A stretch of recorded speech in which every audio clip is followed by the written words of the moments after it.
We're not prepared tonight. Look, listen. Sometimes you just have to let life just start, even when you're not ready. You know, sometimes life just gotta start when it gotta start, chat. So I wasn't ready. I hit the wrong buttons, and it happens. That's a metaphor for real. If you really know about English, if you really know about the similes. Abracadabra. But look, I think at the end of the day, I welcome you to this beautiful, beautiful academy. The beautiful academy where you can come chill and have a good time, a vibe of a lifetime. Look, I want you to just chill and have a good time. Don't think too much. Don't do too much. This is pure entertainment for your eyes only, for your beautiful, beautiful little bussy. So hit the fucking follow button, hit the goddamn notifications, because you know how the boy is pulling up tonight. It's Friday night. Ooh, hello, we got Ciroc merch, crazy work. They recognize me at gas stations now, for real.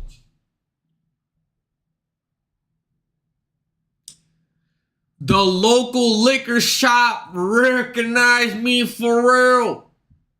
So you know we alcoholics over here. Yes, sir. Now we got a fucking koozie. We not no lames over here with some beer cookies.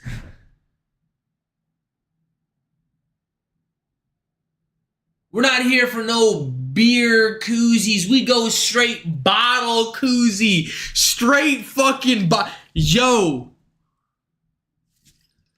Celebrate with America's team. Yes, sir. L after L. I'm playing. Some of y'all Cowboys fan really think we're going to the Super Bowl every fucking year. But look, we're not. Dallas, I love you. I love the fucking fact this my city. Dallas, my city. But we not going to the Super Bowl till it's like 1995. We got to go in back to time machine for that, bro. There's no way Dallas Cowboys making it to the fucking Super Bowl. If they do, I might make it as the #1 streamer in the world. The day fucking Dallas Cowboys win the Super Bowl, I'm gonna be there. I'm gonna be in the fucking bleachers just like, damn, this is crazy how far we've come.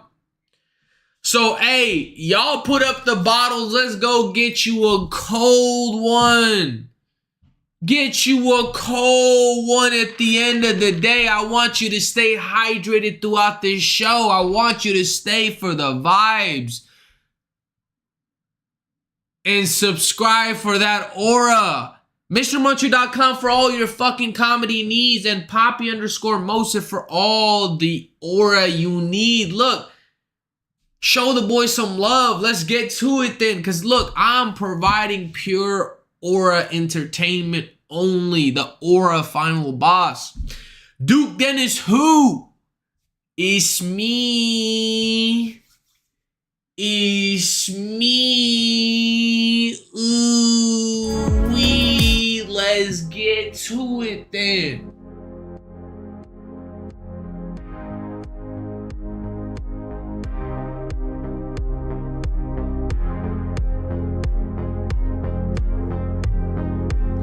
I got you. Next level. You know we memeing over here, bro. It's Friday night vibes. Y'all know how it is, bro. We having a good time. I hope you having a good day. I hope you having a good day. And an even better day now that your boy's here. You know what? Fuck it. I hope you having a great day. And now it's even better. It's the greatest day. Now that your boy's here. Because look, you know I'm bringing you that positivity, that motivation of the century. You can do it. You can do it. I don't know, Chad. I feel like everybody needs a hug. Sometimes motherfuckers really be acting hard. But deep down, they need a hug. So go hug a thug. I need you to go hug a thug, because I'm sure Young Thug needed a hug. I want you to go out there and find your homie and give him a hug and let him know that's your boy. That's your boy for real. Let him know you love him for real. Chat, if you're not doing that, is that really your homie for real? Because I feel like nowadays everybody want to act hard. Everybody want to be a thug. But how about we become lovers instead? No Diddy. No Diddy. No Diddy. Hold on. No Diddy. Look, chat. I'm just here in that positive mindset of really thinking about this. I'm like, dude, listen. Why don't we bring some good, vibes back, some learning vibes back where everybody's, kind of each other's homie rather than enemies. Nowadays, everybody fighting for no reason. So on this beautiful Friday afternoon, I wanted to, just bring y'all the vibe before, your night got started. Look, you could be going out and getting lit. You could. It's still early in the night. It's fucking 9 p.m. You're still vibing tonight. You still got 2 hours to go get these hoes. Fuck all that. Go out at night and get the baddest bitches. I don't think bad bitches leave the house before midnight. I genuinely don't think bad bitches leave the house before midnight. I'm telling you, bro. Everybody be asking like, oh, why is a date gotta be before 10, before 9? I'm like, bitch, you not bad enough. I need to be on another date by, midnight. So I need to, get this 2-hour little session. Because, bro, I feel like the baddest bitches leave the house at like 11:35 to get to the club at 12:05. And then they really start getting the drinks by 12:30. And then by 1 p.m., they lit. Or 1 a.m., my fault, OG. By 1 a.m., they lit. Because the clubs over here go till 4.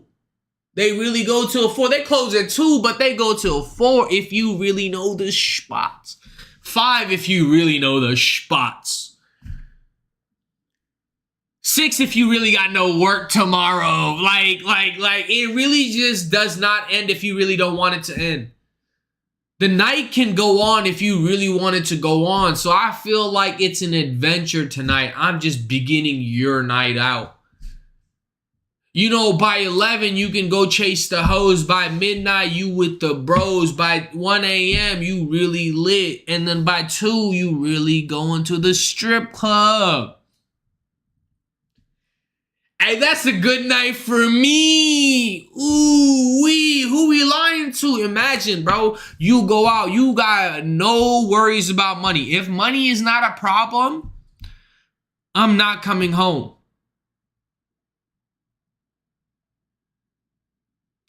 I'm so dead ass, bro. Motherfuckers be like, oh, I want to stay home. I just want to, read a book. Shut your bitch ass up and fuck that book. Go live your life, bro. Motherfuckers made being inside, being a lame, so hysterical. Apparently being a lame nowadays cool as fuck. Oh, I stay inside. I'm a homebody. Just say you don't got no friends. You don't gotta say I'm a homebody. Just say you fucking a dickhead and people don't like hanging around you. And I get that. Oh, I'm a homebody. No, bitch, you ain't got nobody. Fuck is you talking about, bro? Like, I hate bitches when they hit the, oh, I'm a homebody. I don't do much. Oh, I just be watching TV. You ain't got no personality. Don't get at me and tell me I'm doing too much when you ain't got no personality.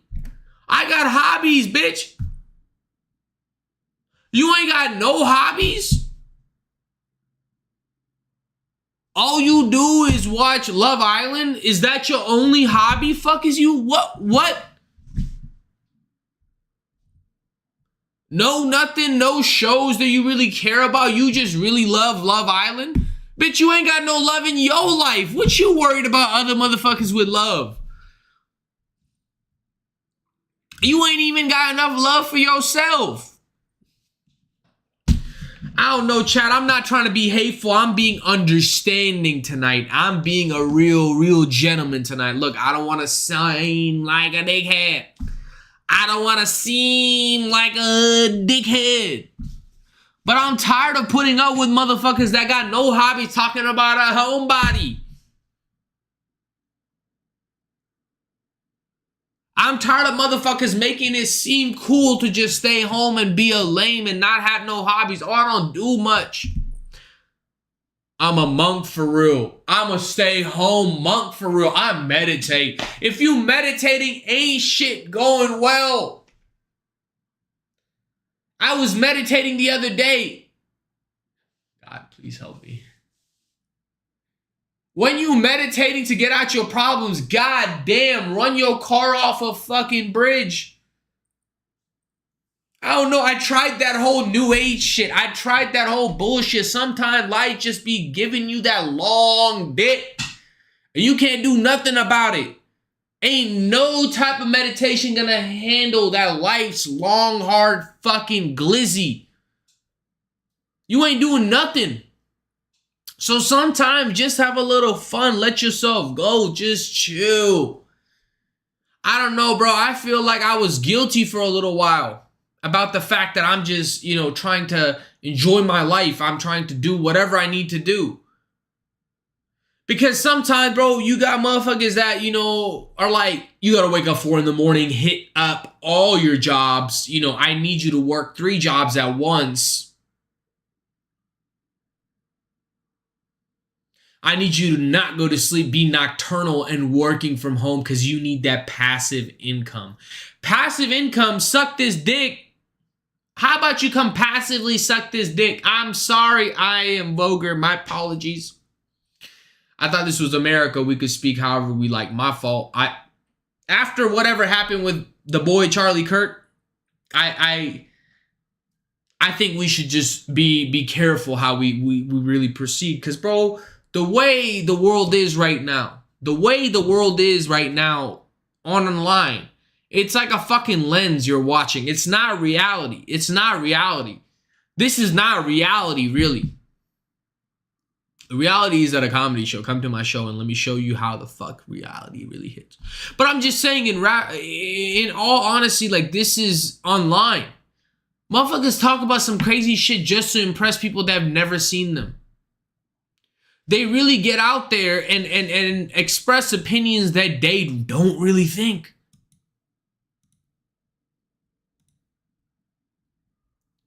And I think that's because, nowadays we reward fuckboy behavior. I feel like nowadays we're really pushing for a civil war. I think we're really pushing for a different point in life, a different way in life that is not what I expected. Everybody's waking up. Everybody's kind of getting ready for a different part, a different movement, a different vibe. I don't know. I feel like I might be delusional. I don't know. Whatever you want to call it. I feel like I've been feeling a different vibe in this world. Everybody's angry. Everybody's upset because this online shit keeps pushing the hate. So even the content creators do nothing but hate. I be hating too. Don't get me wrong. But if all I see is hate, it's annoying. Sometimes you get tired of this shit. How many of y'all are actually tired of going on YouTube and not seeing anything that inspires you or that makes you like it? I don't know. Now it's just like a fucking endless cycle of the same shit they feed you. Oh, you like this, you're always gonna like this. There's no way of changing. There's no way of getting better. There's no way of, improving your taste. Oh, I might try something I might not like. Everybody gets spoon-fed through the algorithm. Like, I just don't understand. Through the algorithm, you can be a fucking degenerate all you want because it rewards you for staying on the app. Whether it be your love life, whether it be your entertainment life, whether it be your fucking, you know, work life. It just promotes the same shit over and over and over. Bro, what happened to the good old YouTube? What happened to the good old internet where you could just wander into the wilderness? Now somebody's charging you $10 to walk through the same wilderness that you could just run through and have all the fun in the world without the big daddy watching over you to make sure you're safe. Under the disguise of safety, you get, you know, watched. You get locked on by certain figures. And I think, chat, look, we all know who it is. We just don't like to say who it is. Because nowadays, all these wars are doing nothing but making us realize how fucking powerless they think we are. How powerless the elites think that they are compared to us little poor people. The way the world has been, the way things have been going, I think there's a war coming. It could be a civil war, a world war. I don't know. I don't want to fearmonger. But I think the way the things are going, the way everything has been moving, it's not good. It can be pulled back. It can be pulled back. I'm not saying it cannot. But the way people have been burned to the stake, burned to the fucking core over what? Greed?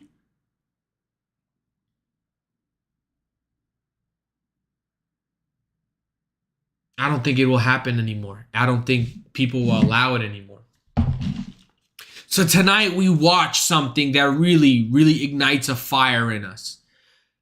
And look, this is England at the brink of war. England at the brink of war by Tyler Oliveira. I feel like that boy has been grinding in the wildest ways. Yo. England is on the brink of civil war. They're not here to integrate, they're here to dominate. We need to remember who we are. We need to remember where we've come from. We need to look at our forefathers and understand what they gave. Yeah, they need to let more boat people in. A couple of them broke into my house. Really? I'll swear that now. England went and robbed the whole world. It's about time they paid some. 2 days, 1.3 million views. Yo. But then poor people back. Electric out here. Unbelievable. Unbelievable. So many people. This is happening all across the world. I don't understand it. This is this type of shit. Nepal, Indonesia. Oh my God, what is going on, bro? What this chat? I know everybody's like saying that we're on the edge. Things are changing. It can clearly something's happening. Chaos. I don't think this is controllable at a certain point. Look at this. Holy shit. We're being invaded, and they're waiting. When they're strong enough. We are seeing the boats becoming more crowded. There are more people on each one of them, and that's one of the reasons government sources say that the numbers are increasing. The silent majority will be silent no longer. This country is amazing. It's just having a downturn. That's me at the largest protest in modern British history, fighting for free speech, Christian values, and against mass migration and the Islamization of Britain. 11 months ago, I met up with the leader of this protest, Tommy Robinson, before he was sentenced to 18 months in prison for contempt of court. Don't die in there. You know what you have to do, brother. Don't when you're there tomorrow. Just stand in, take it in, and think that a resistance has grown, man, and how far we've come. Bro, this is what happens in every history book ever, bro. People start getting put in jail for what they're believing in. Chat, that's not right, bro. That's not right. Free speech is crazy in the world right now, bro. And that's where it starts. And I feel like online, the bots are going to be hating. They're going to be out there like, oh, no, that's, you know, that's a terror. Like, bro, I feel like there's so many bots in the world. You know how they talk about the dead internet theory, bro? That's because it changes the discourse. When it came to the internet, they couldn't control it. When the internet took over the airways. Back in the day, they could have news channels. Back in the day, they could have other things that could, you know, prevent, you know, for anybody to learn anything because everybody's stupid and they're getting fed something, you know, very narrow. But then the internet came around. And that they can't put the fire out. Tommy, be safe, be smart. I will, man. See you later. He was just released May 27th of this year after spending 7 months in solitary confinement. 16 years ago, when I first started speaking out against That's Islamic rape crazy. in this country, from that point on, Bro, I faced holy fuck, solitary confinement is crazy work, bro. They're trying to teach everybody out there that you shouldn't speak up. That's what they're doing. This is like the fucking Salem witch trials. endless attacks from the British state, wielding lawfare as a weapon in order to silence me. So that gagging order, these attempts at censorship, to silence, to cancel people, it hasn't worked. Before I meet up with Tommy, now that he's out of jail, I said, well, you're the expert, you're the psychologist. What is 9 months of total isolation going to do to me? And she said, it's going to be devastating. I said, so how are you doing it? I made a film, I'm a journalist. I'm still not myself. and attend what may be the largest protest in British history, I want to take you to what could be the super diverse future of Great Britain, Luton. The town is majority non-white, 32% Muslim, 38% foreign-born, and speaks an estimated 150 languages. What does a super diverse future for Great Britain look like? I love London, bro. You will hear many different languages spoken out here. Quick survey, where are you from? I'm from India. Bangladesh, brother. I'm Kurdish, original. Okay, are you Nigerian? How long have you been here in Luton? 4 years. Oh my goodness. You okay? You okay? Get the f***, man. Very safely, be careful. Is he mad at her? Why is he mad at her? She's all right? Okay, you just got mad. Yeah, why did you get mad at her? She fell down though. You gotta make sure she's good. Okay. I'm from Texas. No. I see your Raiders hat. I just thought she fell. I want to make sure she's okay. You're getting mad. I was like, come on, bruv. Okay. He's like, don't embarrass me like this, bitch. How do you like Luton? It's not bad. India or Luton? It's India. India? Yeah. Why did you come to Luton then? Money. That's all it is, bro. You just have to do it to make your family survive, bro. Overseas, England did take over a lot of our countries and really pillaged and destroyed our economies. So, of course, brother, they need to survive somehow. Or upgrade their future. I was life in Luton. Shit. Yeah? I see you dancing over here. You having a good day? You want to bust a move? Okay. My man. That boy lit. Man, how are you today? That boy lit. Champion.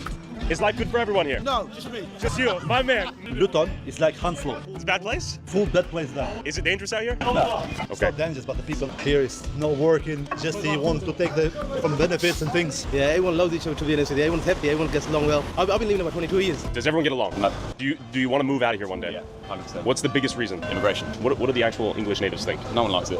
Yeah. What do you reckon, Luke? He's too sharp. See, no. There's a few little racists, of course. They missed the old Luton, you know? They missed the old Luton. No opinion, I know what that means. Yeah. But I get it, I get it. Here. Do you guys feel like you can't really speak out on that sort of thing? Yeah. You're over it. I fucking hate it. Yeah, I've been Luton like 11 years. Say like a mix, less than whites. Say like more Asian. Pakistan is Bangladesh. Okay. Kashmiri, and mix of European and Romanian. I see. Okay. It's a nice little place. Yeah. Quiet, comfortable. The Asian, Pakistan, yeah, that kind of people. Yeah, really nice, and I like it. Do the Indians sort of stick together out here, and then Bangladeshi, and then Indian is a big, big community. They stay together. My fucking people, brown people, Indians and Pakistanis are everywhere in the world, bro. It took over. Like, this is so crazy. India and Pakistani was one country. I hate that, you know, there's a war between India and Pakistan. I really do. It's really sad. It's the same motherfuckers. When India, Pakistan, and Bangladesh, bro, whenever they fucking came to America, the white people didn't know how to differentiate. They still hate y'all equally. So I don't know why the Indian Pakistanis over there don't understand the fact that, hey, bro, y'all all look and smell the same to these white folks. Stop fighting each other, you dipshits. think that the sort of the self-segregation has massively reduced. Does everyone get along? Yeah, sometimes not, but... Oh yeah, everybody gets on well together, yeah. They have a lot of shops up there and they sell some really good food and fruit and I go up there and get the fruit and... You like your halal? Yeah, I love it. We did have some clashes between certain groups and some minority groups about maybe 20 years ago, 15 years. Like the EDL? That was mostly it, yeah. That's gotten much better. I think it's much safer than people give it credit for. Okay. You meet people around here, they're nice, man. Once you get to know them and treat you like family, you know what I mean? So it's not as bad as you think it is. There is halal food is everywhere. There are a lot of Muslim community here. As a Muslim, I am happy to live in Luton. You came to Luton to live. Bro, you think these other higher, more, elevated personnel out there, they're starting these race wars, these religion wars, because they know once you start focusing on the money and realize that it's not the religion, that it's not the skin color that differentiates you, it's the fucking poverty level. They're making you fight amongst each other. They're making you, hate each other because they realize that once you start realizing the level of poverty damage that's happening, that you're going to be so furious and so upset that you're going to fucking explode. Then, you'll stop hating immigrants. You'll stop hating anything else but fucking inequality itself. For Muslims? Not for the Muslim, but I like the desi food. There are a lot of Indian and Pakistani food here, and that's why I come here. I'm not a good cook, that's why. And you guys consider yourself British? Be okay with this country. We been here. We need to support this country. What does it mean to be a Brit? First, we are humans. That's it. Okay, so humans and then nationality? Nationality, that's it. Are you proud to be British? Nah, not anymore. Used to be. And then you got cats like Keir Starmer and them coming in. Supposed to be Labour. Proud to be British and we're complicit in killing poor people in Palestine. How could you be proud of that? If you're born in Britain, you're British. Yep. Get on with it. No matter what part of the world they come from. I'm Pakistani, but I'm proud to be British because I'm born here. These guys have given me a home, given me opportunity and all that stuff. I don't know, I just see a lot of uneducated people are just doing stuff in it. Not really educated people talk about these matters. And that's the one main problem, I say. Really and truly, we all should be all in it, so one as all as one. Okay, unity. You know, I'm proud of where I come from, but I don't mind people flying their own flags and doing their own thing. Okay. It's all about tolerance, brother. It's all about tolerance. And what are your thoughts on this big nationalist rally tomorrow in London? With the Nazis, I hope they get their comeuppance, mate. And that geezer who's supposed to be from Luton, that Stephen Nancy Yaxley, I hope he gets a proper beating. They're going to be a big problem in this country. The flags? Other flags. Oh, other flags. Okay, so you're saying people need to assimilate and sort of... Of course, yeah, they need to respect. They want to be like what they were in their country. They want to be making this country as the same. Yeah, not being British? See, we can say on the mic it's a British. At the end of the day, they're going to support their community. But the some of the communities, they're based on the religion. They don't care others. Yeah. You're referring to the Muslim community? They're not secular. Am I safe out here talking about these things? As long as you don't blame their gods. Yeah, they need to let more boat people in. England went and robbed the whole world. It's about time they paid some of them poor people back. More boat people in? That's it. I'm calling them boat people. That's it. I got a new slang. I think there's just currently a atmosphere of just increased political unrest. What are your thoughts on Tommy Robinson? I used to like him, but he's a bit of a shield for Israel now. What are your thoughts on his takes on, I guess, English? He's still right. Yeah, he's still right. He's still right. He's from here, right? Yeah, he's a Luton boy. Are you going to London on the 13th? I think I'm going to go down there, yeah, see what's going on. Why? Just get in trouble. Yeah? It'd be messy, yeah. There's a Christian church right there, and then we have Discover Islam right here. Many different groups. How you guys doing? What are you recording for? I wanted to come in here and talk to you guys. What about what? We're trying to talk to folks out here, see if everyone gets along, all the different groups, Christians, Hindus, Sikhs. Okay. We're about to go pray in a minute. Okay, and you guys are giving all this out to people, right? Yeah. That's cool. Donations for people that come in and struggling. We do food bank on Saturday. Today we're doing curry kitchen as well. Okay. Anybody's welcome to come in. So if you know anybody who's struggling, tell them to come. Okay, so they can come check out Discover Islam? Yeah, of course. Okay. Now that you've seen a glimpse of Britain's potentially super diverse future, I want to take you to where many of Britain's migration problems come from. Behind me is the English Channel, where migrants come in on small dinghy boats from countries like France into England with the hopes of a new life, benefits, etc. But the question is, why do they pass through several safe European countries? I could imagine there was racism back in the day way worse, bro. They're like, why the fuck these motherfuckers keep coming on boats, bro? And now look, 100 years later, same For them shit. asylum. Why do they go all the way through to here, England? Can you really be called a refugee if you go through several other countries that offer you freedom, safety, housing, shelter, food? I don't think so. Have you guys seen a boat? Immigrant. Yeah, migrant boat. This way. Okay. All right. Wait. That one, that couple broke into my house. Really? Yeah, I swear that. You had some migrants break into your house? Real story? Yeah, it smashed up. Real story? Yeah, no, yeah, 100% genuine, like, it smashed up my Is it a big problem here in Dover? Yes, Yeah. it is thousands, and Yeah. it's more thousands than it should be. It is a hell of a nuisance when you see them arriving. You've seen it before? Only on the telly. Okay. They keep saying they're stopping it, and of course they don't. It's a very, very difficult problem. I see. Are people here in Dover fed up with it? Or what's the sentiment out here? Yeah. I live up just up the top in Aycliffe. Literally They land on the beach. They're in every. I'm not gonna lie, bro. I understand, you know, the struggle whenever my fucking neighbor gets a little new building. I'm a little racist too. It's not on my land. I get it, bro. I get it. It's a human nature to fucking hate new people. But, you know, nowadays I feel like the upper, more echelon of people are making it like a more racist and more religious issue than it needs to be, genuinely. But, look. If you had a billy, what would you do? If you had $1 billion, what would you do? All day. If you carry on walking down towards the docks, you'll see where they bring them into the marina, and they're changing all the marina for them. Like intake centers for them? Yeah. They're trying to tell you on the media that they're trying to stop it and that, but they're not. And so, you know, a case of a young chap only been in this country. What if they're doing that so they can have free labor? That's what it is. They know these motherfuckers are trying to legally work, but they're not going to pay them the same. So they're literally legalizing slavery, is what I'm thinking is happening here. Gateway came onto the girls. As you know, in many parts of the world, women are not human. I mean, they've got better clothes than me and better phones than me. Cracked. Where I live, and they were bragging, I've had a family move in next door to me last year. A migrant family? Yeah. Fresh off the boat. They've tons in the lifeboat. Yeah. They're in every day. Do you see them spill over into town here in Dover? No. No? They intake them and ship them to other cities? You have no clue. I don't know where they go.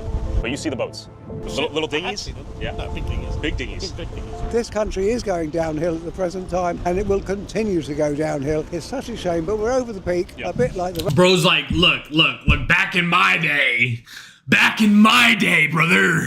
Roman Empire, it went over the peak and it was gone. Oh, you think this is the tail end of Great Britain's greatness? Oh, definitely that. Britain has had its empire. It has passed its empire. It happens to every empire. So you think it's over? It's changed. This is what happens to all empires, to all rulers, to everything. They get fat and lazy. This is the end. Geezer is ready to give it his last breath. Striving, and it's the striving that makes humans great. What's your biggest concern right now, as an older man imparting the torch to the younger generations? Biggest concern, yeah. This will sound ugly to you. Tell me. I have no concerns. I don't give a shit. He said, about I'm anything. fucking retired, bro. I'm fucking living good. By the time I'm gone, this is not even gonna be a problem, brother. Y'all cook. He said, I've already deep fried in this pussy. It's been done. It cannot be changed. They sacrifice for the next generations, right? And it seems like there's some indifference from the boomer generation, at least in the United States. An apathy, arguably. That apathy has been generated by their own parents, by this generation's parents. They got it wrong because their parents got it wrong. All after the war, everything was different then, and there's a sigh of relief, and now everything's going to be wonderful. And they transferred that to their children, and they to their children, and that's where we are right now. You don't care what happens next? No, I don't care what happens next, because caring doesn't change anything. So I met up with one of England's loudest voices pushing back. Okay, that's a bar, though. I'm not gonna lie, that's unfortunately a bar. I don't care because it doesn't change anything. Dropped a bar. Migration and fighting for freedom of speech and for Britain to reclaim its national pride. I'm glad you're alive, sincerely. I really thought that was a weird moment. I was like, man, I met this guy, now he's gonna go get killed in prison. Lots happened. I'm still here. You're still here. Because I weren't sure if I would be when I was leaving you. To watch the entire interview with Tommy and my attempt to break into a migrant hotel where these boats eventually bring their cargo, go subscribe to patreon.com/Tyler Oliveira for $5 a month and get extended cuts, early access to these videos, and DLC content. Why is Bonnie Blue? Why are y'all giving that? Thank you for your support. Back to Tommy. To set the context, just so they know, we just read that Charlie Kirk got executed at a college campus, so we're both a little shaken up right now. Look, bro, I don't care what you say or who you say it about, but bro, what the fuck, bro? The people that laugh about it, the people that joke about it, like in support of it is crazy. You could joke about it. Don't get me wrong. Don't worry about making it funny. Like that's not what I'm saying. It's like, motherfuckers laughed about it, bro. Weirdly enough. I don't know. I might just look at everything as like a meme. It's like, whatever you believe, but like, just let a person speak. freedom of speech may be, you know, I don't know. I feel like freedom of speech may be like hateful to you and it might be criticizing you, but bro, at least it's protecting you at the end of the day. I think the amount of people that were cheering for that is concerning. You should never have to kill somebody over what they believe in. If you're doing that, I mean, obviously throughout history, that's happened for religion, that's happened for... If motherfuckers are dying for what they believe in, holy shit, you just created a martyr, and now that things change. I'm pretty, I'm thinking probably selfishly. Yeah. Probably I shouldn't be. I'm thinking of what my children are going to be thinking right now. Because when I was in jail, obviously, last time I saw you, I was handing myself in. I got an 18-month prison sentence. I spent 7 months on solitary confinement. During that 7 months, I had another friend called Salwan Mamika, who was assassinated in Sweden. He was assassinated for burning the Quran. They went in and live streamed his murder. They live streamed his killing. Now that, and I remember ringing home, my son was crying because then they're terrified. And I think watching this, a lot of people right now... Okay, now that's a bit much. I don't know, that's crazy though, but because like, holy shit. Now, if somebody with the Bible did that, like, I'm sure y'all would do the same. Now that holy shit, they got me. This is a good documentary. On our side of politics, this is probably going to shock and scare a lot of people. This has been encouraged. Anyone should have seen this coming. As in, the opposition to us, the far left, Islamists, they give them free reign. But this should be a reality check for everyone to realise. Like, I'm not gonna lie, that would have happened to anybody that wanted to fuck around and find out. If you slap somebody's girl, he has the right to end your shit. If you hit somebody grandma, best believe you're not gonna take your another breath without fucking just losing it. If somebody do something where it's that crazy, bro, you gotta understand, bro, you cannot play around with people's religion.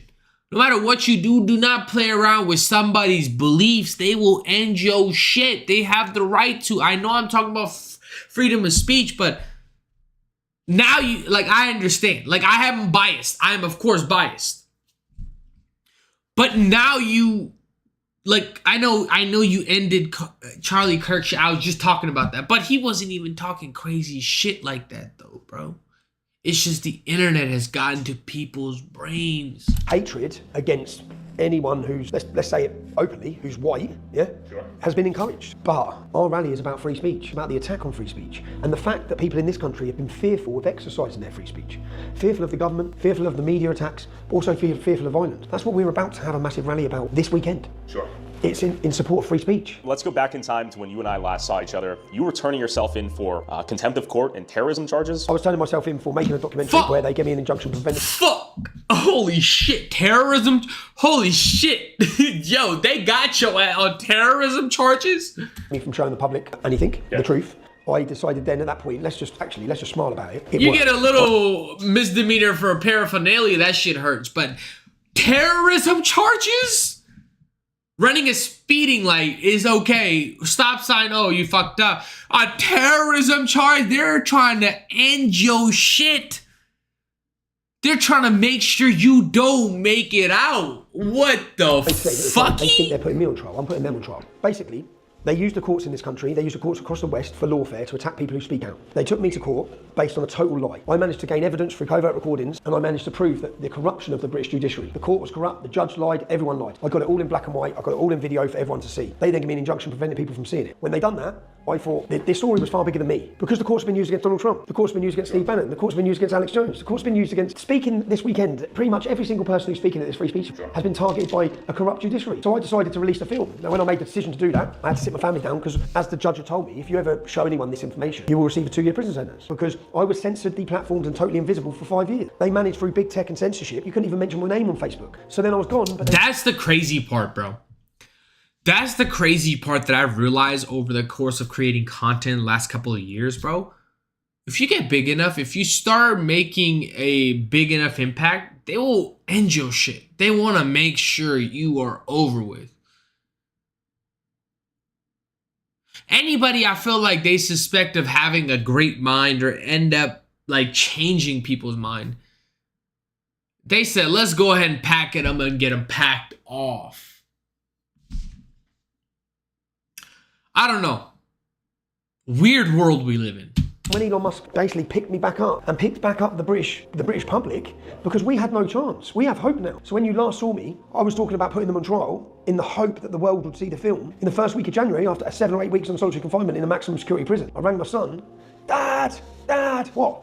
Elon Musk shared the film. At that point, the film went to 167 million views, the most watched film in British history. I then knew everything I wanted to do had been worth it. And what you're about to witness, Tyler, I'm not saying it, what you're about to witness, this has all come from this. Our country's awake. Now, I see something historic happening. I believe that we're in a cultural revolution. And they managed to paralyse an entire nation of men through fear of being called names. If I've broken the law by playing a film, then it's not me that's the problem. It's the law, yeah? Because I believe in free speech, and I believe in freedom of the press. And if it's the truth, it's the truth. So yes, if that means now you're going to send me off to prison, send me off to prison. That's where I'm going. I didn't want to go to jail. Of course I didn't. I've got 3 beautiful children. I was scared, really scared, because our prisons are governed and controlled by Islamic gangs. And they help you on solitary confinement, and they use the excuse for your safety. And I knew after 6 weeks I could start feeling myself. I thought, I'm not going to be well, yeah? So you were in there solitary confinement, 7 months, just in a box? So when they brought me in, the segregation unit of a prison is where you go. If you stab someone, you set fire to your cell, you burn something, it's a punishment. So in these cells, it's just a blue mat, yeah? So in normal cells, you have better facility. You can have a wardrobe, but in these cells, there can be nothing you can break, yeah? Because people are usually trying to kill themselves. So 16 cells. And prison's a loud place. And even if you're on your own, you can talk to the people in the cells next door. When they brought me in, they cleared all 16 cells. So they put me in 16 cells. Our prisons are meant to be full, just me in 16 cells. So it was silent, yeah? I used to go on a visit, but in the end, after 6 weeks, I didn't want to go on a visit, yeah? And when I did go on a visit, I was agitated and I could see the change in myself. And I knew because I've already done solitary confinement before. And when I come out last time, I went well. Yeah, what were the changes you noticed? I'm withdrawn. When I come out last time, I'm withdrawn from my kids, from my family, connecting with them. I've spent 7 months on my own. I want to be on my own. Yeah, I want to lock myself away. And then when I come out, whilst I was in there, I had health assessments and I got diagnosed with complex post-traumatic stress disorder. Damn, bro, they're really trying to play a psychology game on your ass, bro. They're locking your shit up and saying, figure it out. This is your punishment. Figure it out. You just locked away. This is crazy, bro. That's not humane. Holy fuck. Because, again, like that, like my aggression levels. And when I got in there in the first week, you had a meeting. When you're in solitary, you have a good board every 14 days. Docked up mental health governor. So in my first one, I said, right, you're the expert, you're the psychologist. What is 9 months of total isolation going to do to me? And she said, it's going to be devastating. I said, so how are you doing it? That's what I'm saying, bro. Our prison systems in this world, I'm not talking to American prison systems, I'm not talking British prison. I'm just saying the prison systems in the world are so cruel, bro. They're so fucked up. It's insanity, bro. You're treating somebody like so inhumanely. It's crazy. I'm a journalist. Play the film. No one's disputed what's in the film. It's the truth. The darkest stain in British history. This is the darkest. We allow men to be imported into our country who are hostile against, with an alien culture and ideology, to rape their way through our country. And whilst it was going on, our government, our police, our politicians, but the entire country remains silent and scared to speak about it. When we look at who we were, we need to remember who we are. We need to remember what's inside every single one of us. We need to remember where we come from. We need to look at our forefathers and understand what they gave. And we've sat back and allowed this, but now I sit quite happily. I'm not gonna lie, this might be one-sided, because at the end of the day, ain't that what y'all did to our people?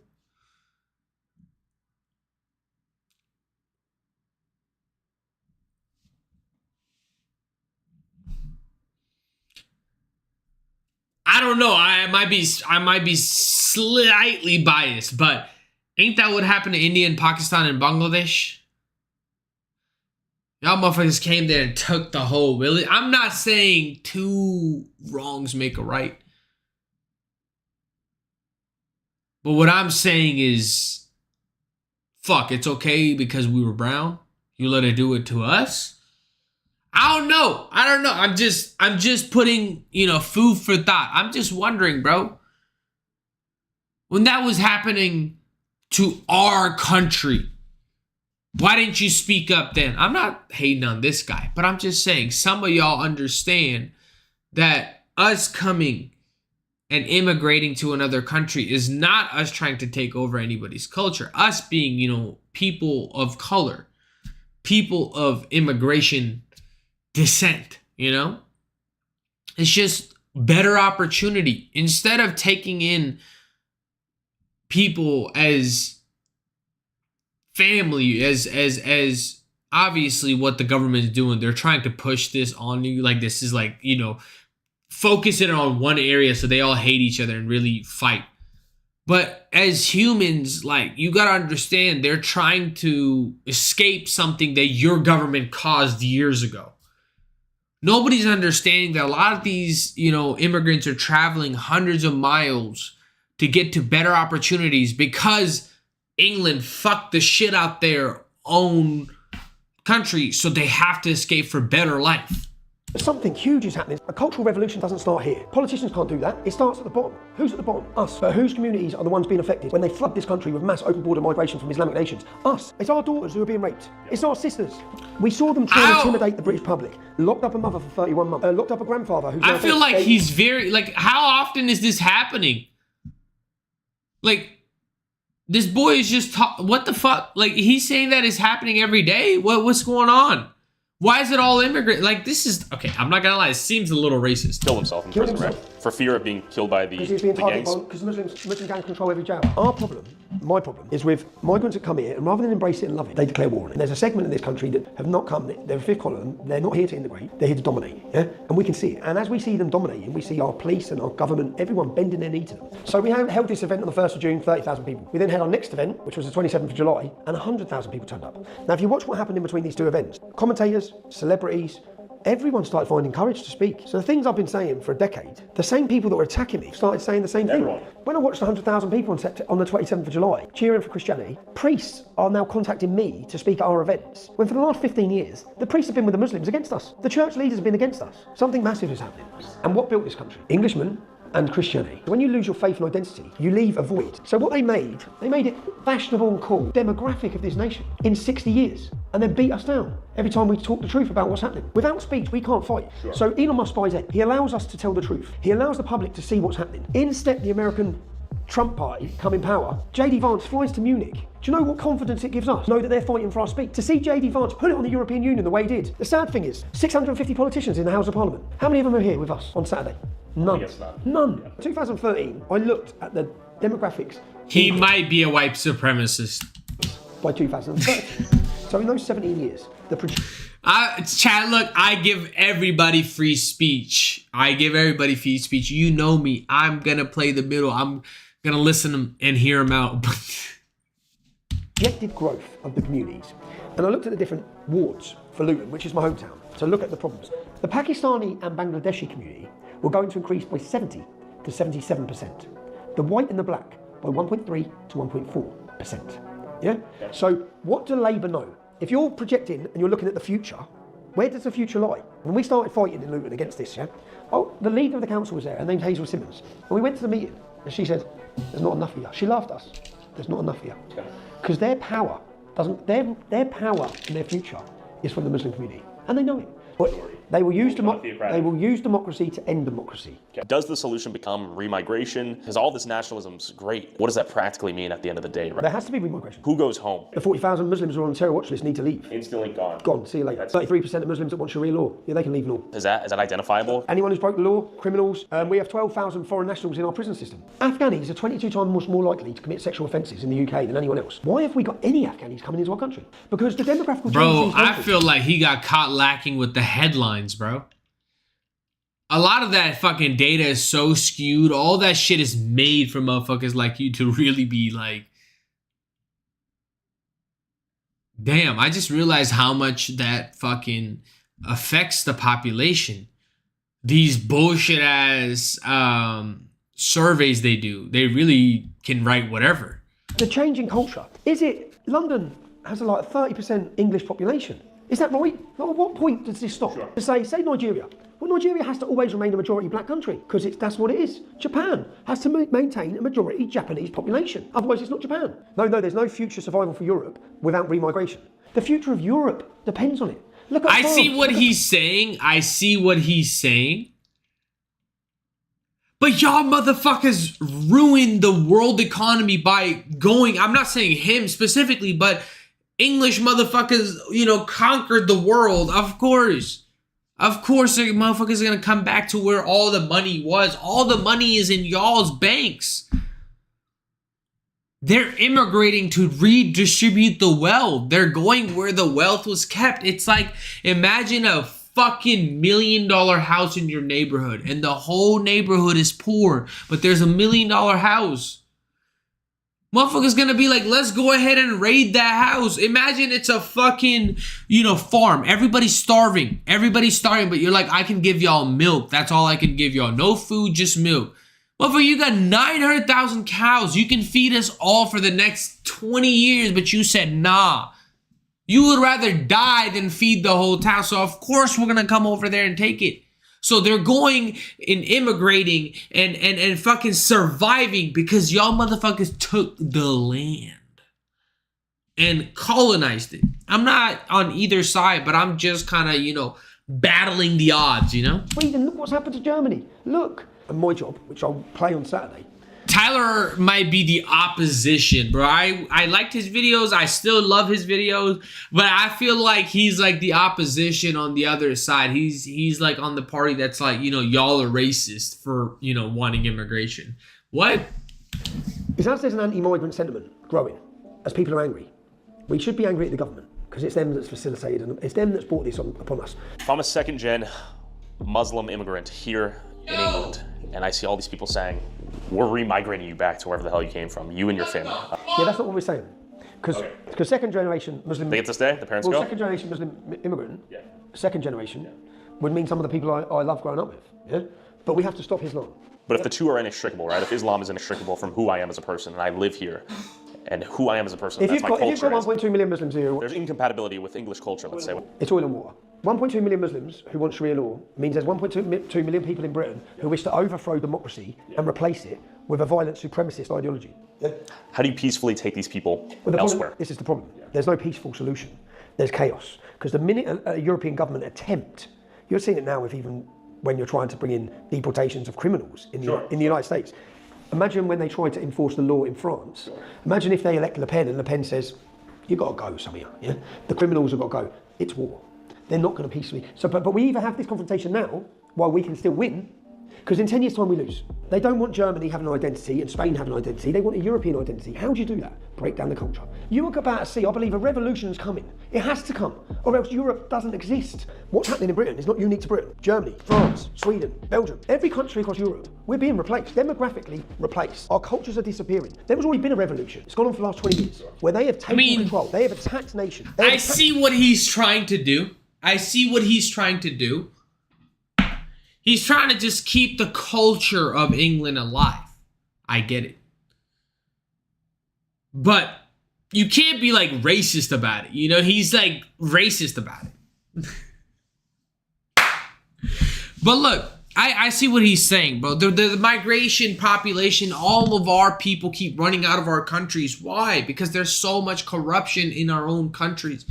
We need to fix that. Why is that happening? Because your governments are going into our governments and destroying them from the inside. So if you focus on letting, all these third world countries become first world countries, we might get out of this. Then immigrants might not want to immigrate because their country is so great.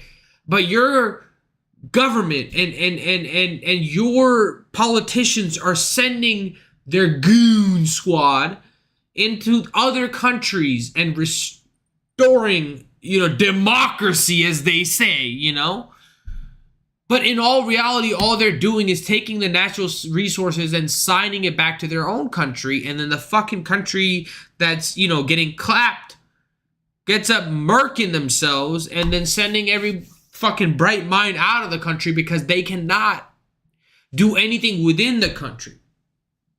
Poor jobs are needed within the country because they build up the economy. Because the fucking poorer you are, your next generation hopefully will learn and go to college and get, upper echelon.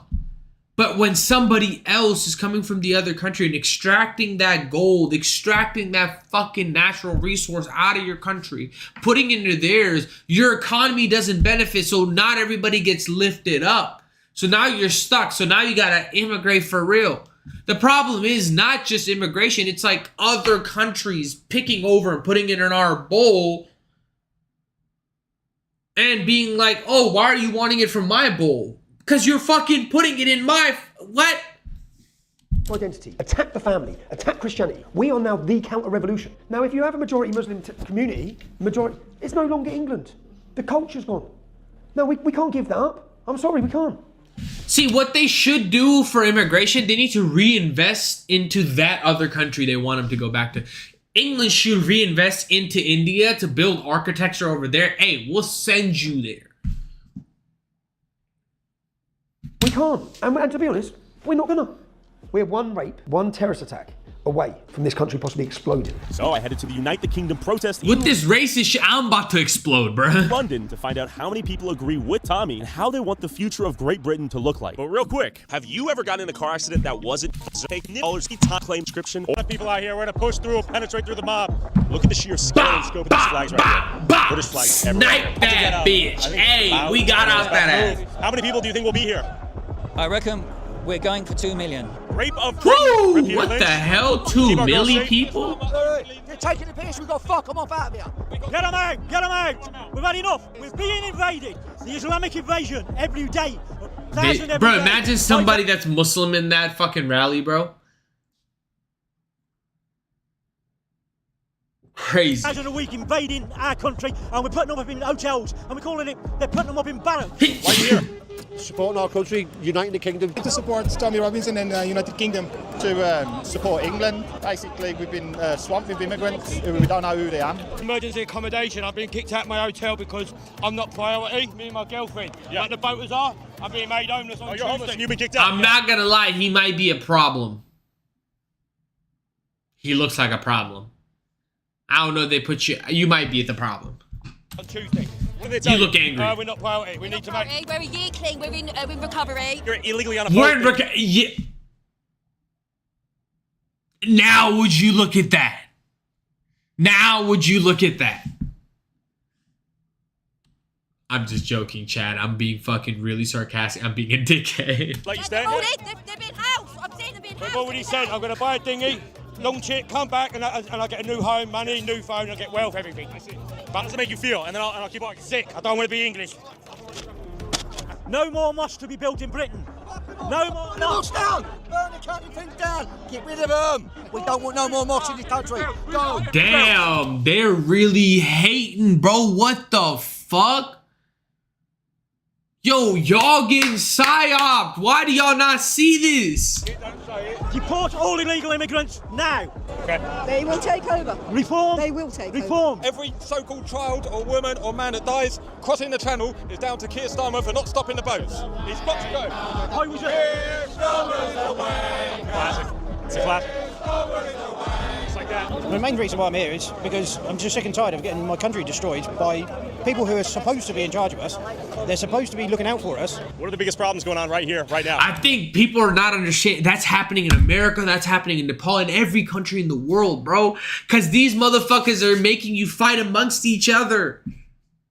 So you don't look up and be like, oh, it's you. It's the government that's really getting us. It's the Illuminati. We're getting bamboozled. The fucking Illuminati is getting us. Motherfuckers that are billionaires, you know, making you fight amongst each other for a couple millies. While they got some billies. Motherfuckers in the top bracket are $300 billion. $300 billion. What is that number? How many commas is that? I've not even seen that many apostrophes. What are y'all talking about? Illegal migration. We welcome migration, yeah. It's the illegal migration. And they are actually literally raping, murdering our people. It's a fact. It's not. Bro, I feel like everybody watched the same documentary and showed up. I'm not gonna lie. I feel like everybody watched the same documentary and showed up, and I'm really upset because I feel like genuinely, if I didn't have shit going on, I might be there. People that come on the boats, they're young, healthy men. They're not fleeing war-torn countries. Holy shit! Why are they taking the children? Are people being racist like on live television right now? Oh shit! But at the moment, you know, it's I just don't know. violence. Look, I get it. I get it. What they're doing, they're trying to keep their communities alive. I understand. But you could be a little bit nicer, not full on racist. It's like freely just being absolutely racist.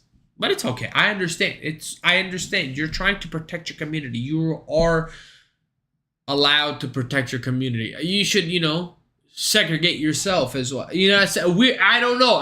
It just turns into more segregation. Weirdly, you know. You cannot accept everyone. It seems like if you turn up on a boat, if you get imported and immigrate here, or all our money seems to just disappear into foreign nations, and there's nothing here. Our services are disrupted. Yeah, bro, they're gonna disappear because your government is fucking finessing us. Finessing you. They're just finessing everybody. What are you talking about? I can't get to see a doctor. I live here. I serve this country. Bro, imagine somebody from the behind you hits you, like, fucking socks you in the fucking ear, and they're like, oh, it was this guy. You're like fighting that other guy now, and then he's like, and you're beating the other guy so much he can't even say, bro, it wasn't me. You're like, no, it wasn't. It was you. It was. What the fuck are we doing? Turn up into the land. Who does it benefit? Doesn't help me. Doesn't benefit the country. The GDP's worse, NHS worse, schooling's worse, the policing's worse, education's worse. Every aspect is worse. So why has it been done to us? You tell me. But also, who's collecting that data to tell you that's worse? It's your fucking government. They're lying to you, motherfucker. I don't think anybody can. Yep. Nobody voted for it. I'm from Tipton, I am, in the Black Country. There's got to be 20 hotels. For migrants? Full of migrants. Nobody voted for it. Nobody got a choice in the matter. It's just the government. The government's. They throw the passports out in the English Channel. So how do we know we're letting in? You know, we don't want criminals in our country. So they don't care about. Nobody does, motherfucker. You know, they're worrying about more people from elsewhere. You know, we need to look after our own before we can go anywhere else. You know, charity starts at home. Any thoughts on freedom of speech out here? Yeah, I've got one, have we? Just when Tommy Robinson was arrested the last time, I just posted a picture of Tommy Robinson on Facebook saying free Tommy, and I was banned from Facebook. Oh, you were banned from Facebook? Yeah, Facebook, Instagram, and everything. Only X. I wasn't banned from X. We can't say what we want to say, you know. Anything we do say is just classed as racist, you know. So we just want to be. Well, here we are. I'm blaming them. Do you think at any point this escalates to some form of violent confrontation in the future? No. Not here today, but just generally speaking, if things continue in this direction that you've articulated. I can't say civil war. I know, I wouldn't say civil war riots. I'd think if anything. Hey, what would y'all think would happen if there was a civil war? It's not unlikely. Unfortunately, I think it's getting closer and closer and closer. We need to get Labour out. Starmer's a dickhead, and we need to get somebody in Parliament that cares for the English and British people. All the far right join together and start deporting and get Britain back. Hey, the legend! How are you, man? Violent revolutions are terrible. John F. Kennedy, I believe, said it. Those who prevent a peaceful revolution will make a violent one possible. I don't want that. Ain't they take out John F. Kennedy for speaking his mind eroni and he got a pop I need some representation from the ladies. Okay. And for Charlie. Charlie? I shouldn't be Charlie. here. So at the end of the day, I'm here for my country. I believe in our country. And it's wrong what's happening today. The government we've got don't represent the people. They're against the people. They're putting people in jail for freedom of speech. It's wrong. So we want to change that. We want to get back onto the right path. What's the immediate change you guys would like to see? Keir Starmer gone. Yeah. Vote a no. The Labour government gone. The whole government, basically. Yeah, who's gonna run it? That's the thing. Y'all don't have the foresight of running a government. Clearly, I'm not gonna lie to you. I'm not saying that you shouldn't reform, but you know, come up with better ideas, please. Don't just say you're gonna get rid of the whole government. Like, who the fuck is gonna run everything? How are you gonna get water? Not at all. Women have always had to be more careful. But now there are huge crowds of men who we don't know their backgrounds. We don't know whether they've got criminal convictions, they're rapists, murderers, and they're all congregating out on our streets. They are illegal immigrants. And I don't feel safe. And after talking to the crowd, the march had begun, and the turnout was insane. You see how they're all using the same 2, 3 like words to describe shit? Bro, it might have happened once or twice in 100,000 people. They're blaming somebody else for it. Why? Because so you look away. They're all using the same terminology. Because they've been brainwashed, bro. Everybody's cooked right now, chat. Everybody's mentally cooked. TikTok got everybody cooked. Fascist counter-protesters to see what they think about the British nationalists. Last time, things didn't end too well for me. I'm not alright. I'm not alright. Alright, I'll walk away. Let me walk away. Let me walk away. No, whoop is that? No, play it. Oh shit. Oh shit, they're gonna fuck. He always getting in trouble somehow. The march has begun. Look at those flags. Look at the scale of this. Mate, why are you here today? Mate, to bring the passion of England. We're all here for the same reason. We love it. We love the flag. We love the people. Yeah, we're having it back. And I see the shirt says, stop the ball. Bro, people want to be part of something, bro. That's all it is. People want to be part of something. Some of these people might not even malicious, bro. They might just want to be part of something. It's like the same thing with the war in Gaza. They want to blame something, you know? Oh. Any perspective why you're out here today? Freedom of speech, Freedom of speech? Freedom of speech. And what about you? Freedom of speech and veterans. You're a veteran? Yeah. While the primary outrage here seemed to be about the loss of freedom of speech and mass migration, there were countless other topics people came here to protest for. Screaming from the rooftops that this is damaging children, it's damaging, women's rights because it allows men identifying as women to enter their spaces, including sports. But it's also a war on the truth, a war on reality, and a war on freedom of speech. So I'm doing the best I can, going up and down the UK. I've been assaulted, they throw soup on me, I've been smacked in the face. We all need to pick up the baton that Charlie's dropped. We need to fight for our faith, fight for our family, and fight for our freedoms. Do you think those things are being threatened in real time here? Beyond a shadow of a doubt they're being threatened. And anybody that says they're not needs to wake up and smell a coffee. The Lions are awake, people in the UK are awake. Obviously, Charlie Kirk, you guys are in America, you voted there, but also we do as well. There's a similar culture. I think across the board, we know that freedom of speech is under attack in the UK. Lucy Conley, Peter See, everybody's frustrated, bro. And they can't go on like 5 different fucking marches. So people are just kind of getting into one big march. Some of them are racist, some of them aren't. Some of them have good intentions, you know? Last year dying, I think people now know that they need to speak up and be counted. Tommy's out here, it looks like. We got Dominique, Tommy, all the characters out here. I give them respect, though, coming out here in person, despite what's going on in the U.S. lately. Me and Nick Shirley over here are getting work. All right. Oh, man, sort your shit out. Yeah? He needs to sort his shit out. Get on, lad. What's the biggest change you want to see? All these votes stop to Joe. The country, it's not even England anymore. It's madness. So say what's up. Free England. The government is not acting right. So we need to show it. So many people out here. Yeah, we outnumber the government. If they screw up again, then Free England. Come on. Stand up for what you believe in. Be smart, kids. We want some fairness in our system. We don't want immigrants prioritised over British people. We don't like the Starmer government. We don't like the socialist government. We don't like the way British citizens are being abused and being downgraded. People being arrested for tweets. Okay. Tell me about the shirt. The shirt, it's Ancestry, and I actually bought him this shirt as a present. Yeah, and I'm very proud. I mean, I think Israelis and Jewish people are the most intelligent and the most inventive people, and they're under fire from all sides. And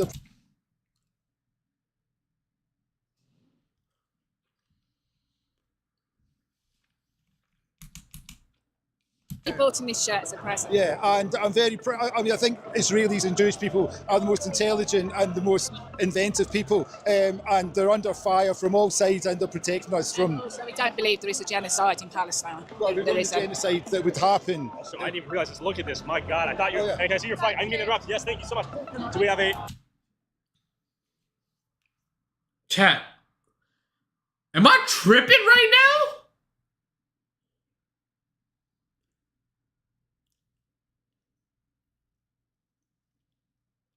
Those are the feds, bro. Those are the feds right now. Those are feds right there. Israel, British flag. Look at this. This is Those are the feds right there. I didn't realize there was a second half to this. Chat. Those got my fucking food fell out of my mouth, bro. Those are feds, bro. Those gotta be feds. Look at that.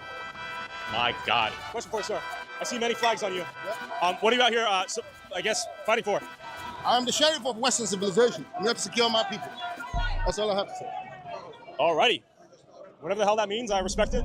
Everyone and their British mother was out here. All right. Electric out here. Unbelievable. Unbelievable. Wow. So many people here. More people than I've ever seen in one place in my life. Look around you. Feel your strength. You are part of the tidal wave of patriotism that's sweeping across this country. Human bulldozer right here. He's making the way. All right, we're gonna escape. Holy shit, that was dense. Can I get out of here? How am I gonna get out of here? I'm gonna get stuck. I was trying to move through. What's up? Come on now. I just want to push through. I feel bad because we got lady cops out here. We're right in the thick of it. I mean, this is expected. What are you guys thinking? How you guys feeling? How you guys feeling? Can I get out of here? I was trying to get a Red Bull. No? I don't even know what's going on. I can't keep up. They're pushing you guys? Yes. You guys are pushing them? Young lads right here, right in the thick of it. I don't want to get punched. Just look at this though. What are your thoughts on this? Sexual assault, he touched your fucking nuts. They touched you? No, they touched each They other. touched me. I'm sorry. 12-year-old. 12-year-old girl got her flag taken. It's terrible. Am I gonna go use the bathroom? Damn. Make a grown man shit his pants. Can I use the restroom? No? Huh? That's a stupid question? How is that a stupid question? Can I take a piss? I gotta shit my pants? I'm an absolute clown. He's a clown. I can't go take a shit apparently. That's a stupid question.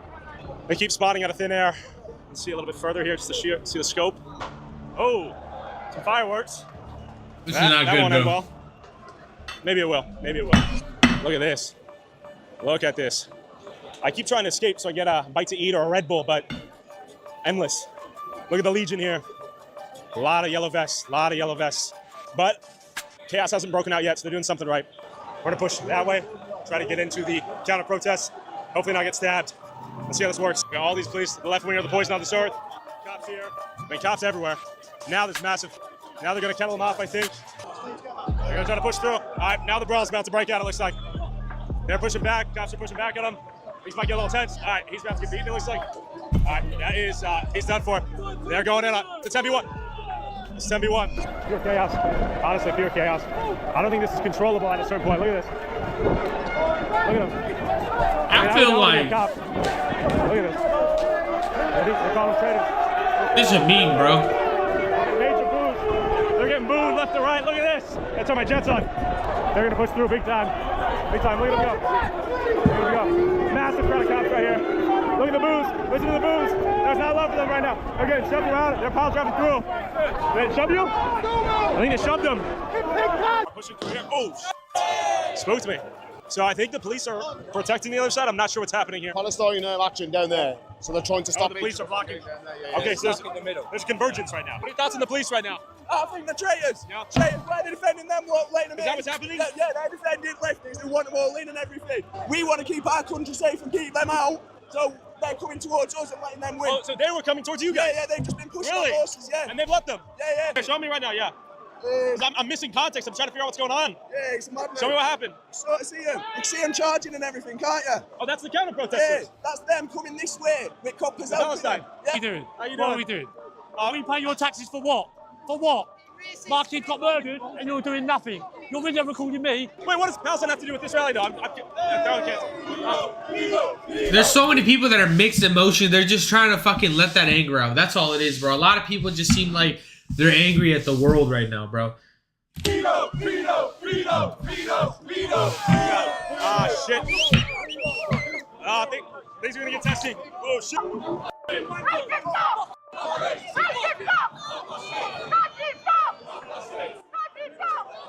I don't like the throwing, though. This can't end well with the throwing shit. Want to keep moving. How you feeling?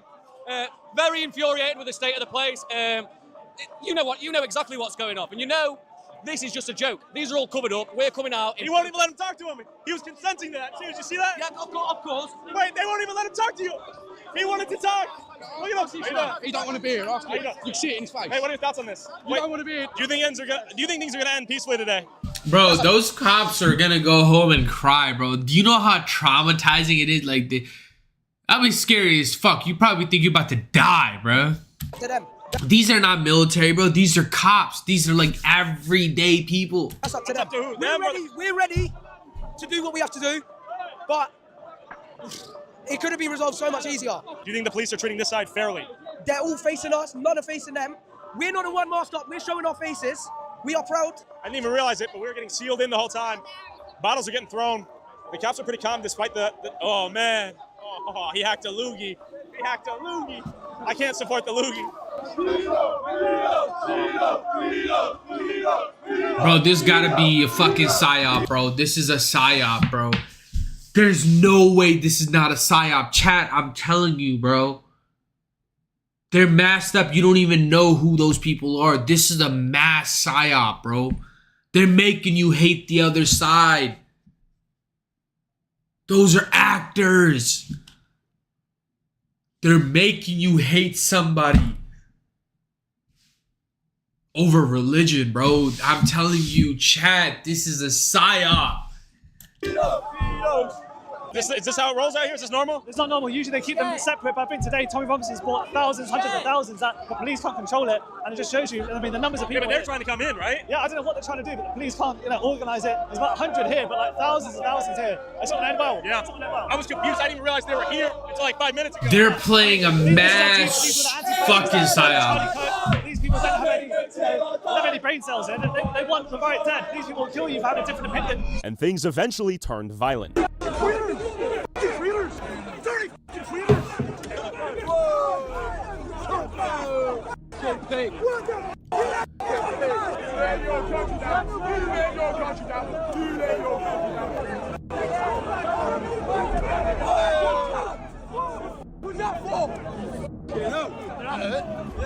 I mean, I'm not gonna lie, he's probably nervous. I get it. Don't do that shit, but if you're gonna push, I get it, bro. Like, y'all gotta go at him if you're gonna go at him, bro. You can't tease him, you're gonna get hit. You gotta go at him, bro. You gotta, if he's hitting you, you can't let him hit you. You gotta hit back if you're really about that life.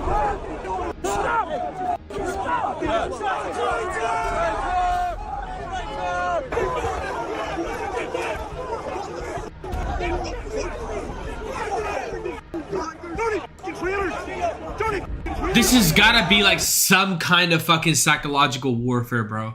The one guy is so much bigger than everybody. He's, commanding. This gotta be like a Sanford prison experiment or something, bro. This is similar to that. This looks like an experiment, bro. Everybody, like, in the back like that are just like fillers. They're not really caring, but it's this one middle. It's psychological warfare, bro.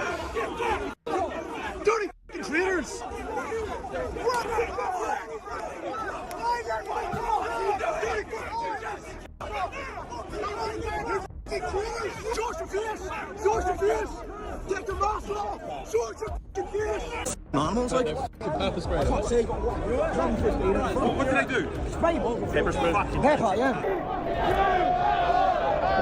Look at that. Long live Britain. My takeaway is when you take away people's freedom to speak freely, it builds up, and then it powder kegs, then things explode. Millions showed up, Tyler, and I told you it's going to be the biggest protest in British history because I've got my finger on the pulse of the way the country's feeling, and you saw it. And main rhetoric on Twitter right now is you're like controlled opposition hired by Israel and Mossad. Are you a Mossad agent? That smile, yes, they got him. They got his ass. Never mind, this is the psyop. They got his ass. Chat, we've lost the plot. Are you paid by Israel to stir up the masses? Fuck! If Israel want to give me some money, I'll take some, but I'm not paid by Israel. We would have been begging for this at last event. The funny thing is, for years the word was racist, extremist, Islamophobe. That was used to silence you, because no one wants to be labelled as that. Now it's Mossad. Now it's simple. You work for Israel and Mossad. Because there's a massive movement against Israel that's happened. People are, in our country especially, the left... I'm not saying don't silence. Like, I'm not talking about, like, silencing people. But riots and doing all that shit... something's psyop-y here. Chat, this might be leading to war. I don't know. I might be wrong. I'm just a comedian. But there's some weird going on. Together. As well as the Islamists. They're all coming together.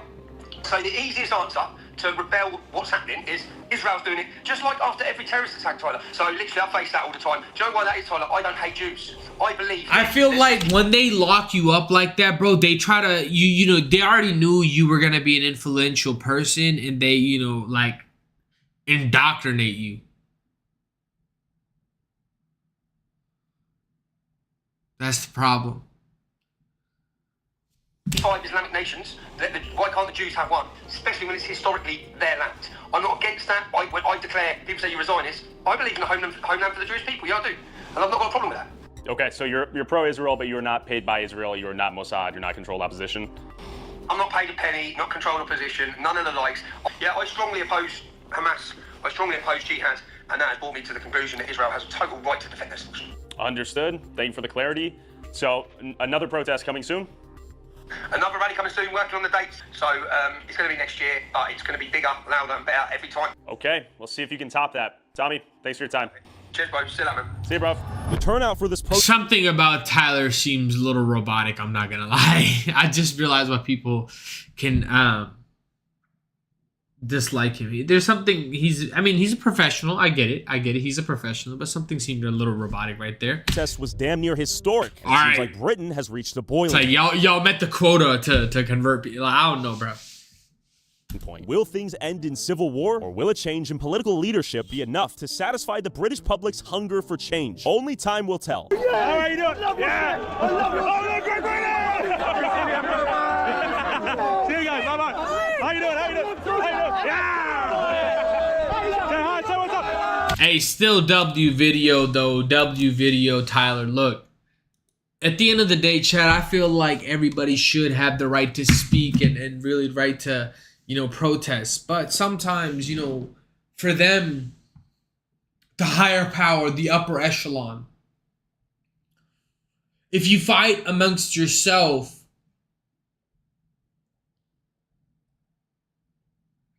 if you battle amongst yourself, you won't have to, look around and really see what's going on. But I don't know, chat. You let me know in the comment section below. Because the next thing we're looking at is the GOAT of streaming. Low key. One of the GOATs. At least in the Hall of Fame. At least somewhere in there. Jynxzi. The cost of becoming. For most people, this is a dream come true. To wake up, play video games, and get stupid rich. I do social media, right? But I would never want to be on the top. Being on the top is a curse. But what we don't see in this moment is what it took to get here. Because success like this doesn't come free. It comes with a cost. And for Jynxzi, that cost was higher than most people could ever imagine. 639 hours streamed to an average viewership of 2. That's Jynxzi, man. While his friends were out living their college years, Jynxzi was alone, night after night, sitting in front of a camera, streaming to almost no one. Because it's not about the hours that they know about.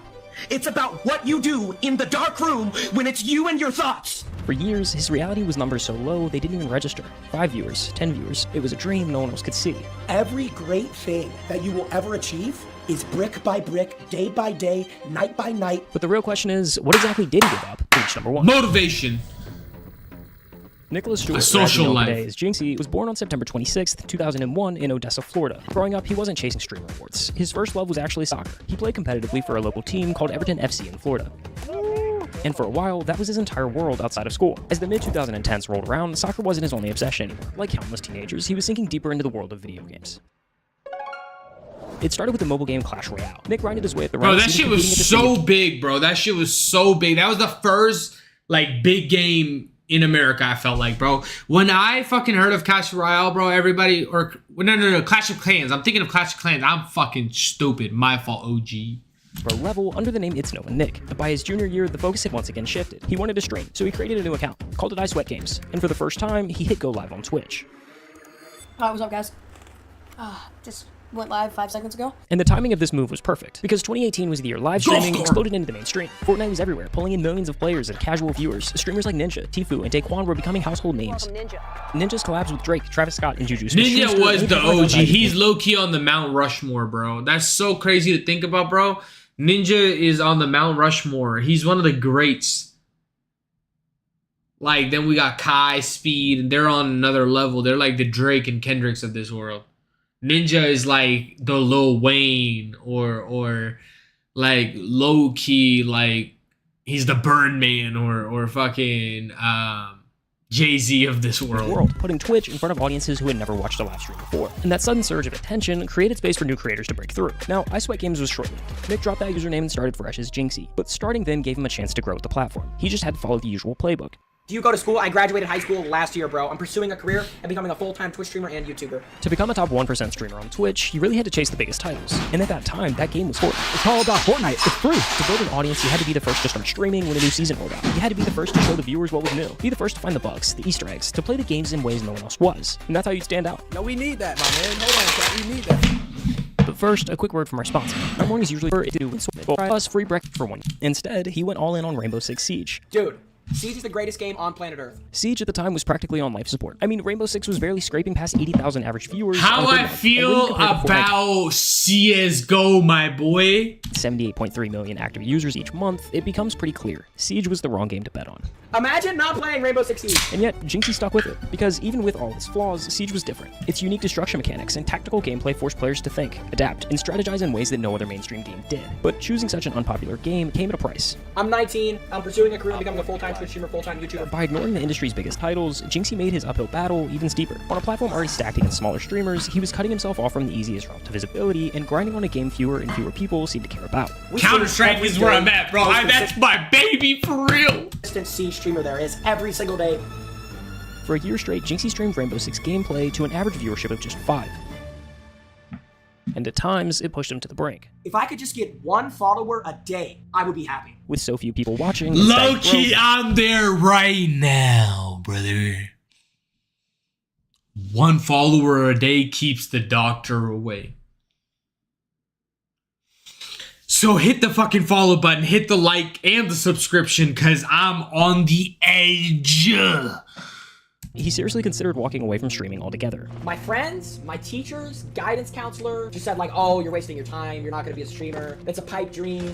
It's not realistic. That too. As exhausting as it was, he kept streaming, day after day, doing what he genuinely enjoyed, holding on to the belief that maybe one day it would pay off. 5 viewers, he's grinding.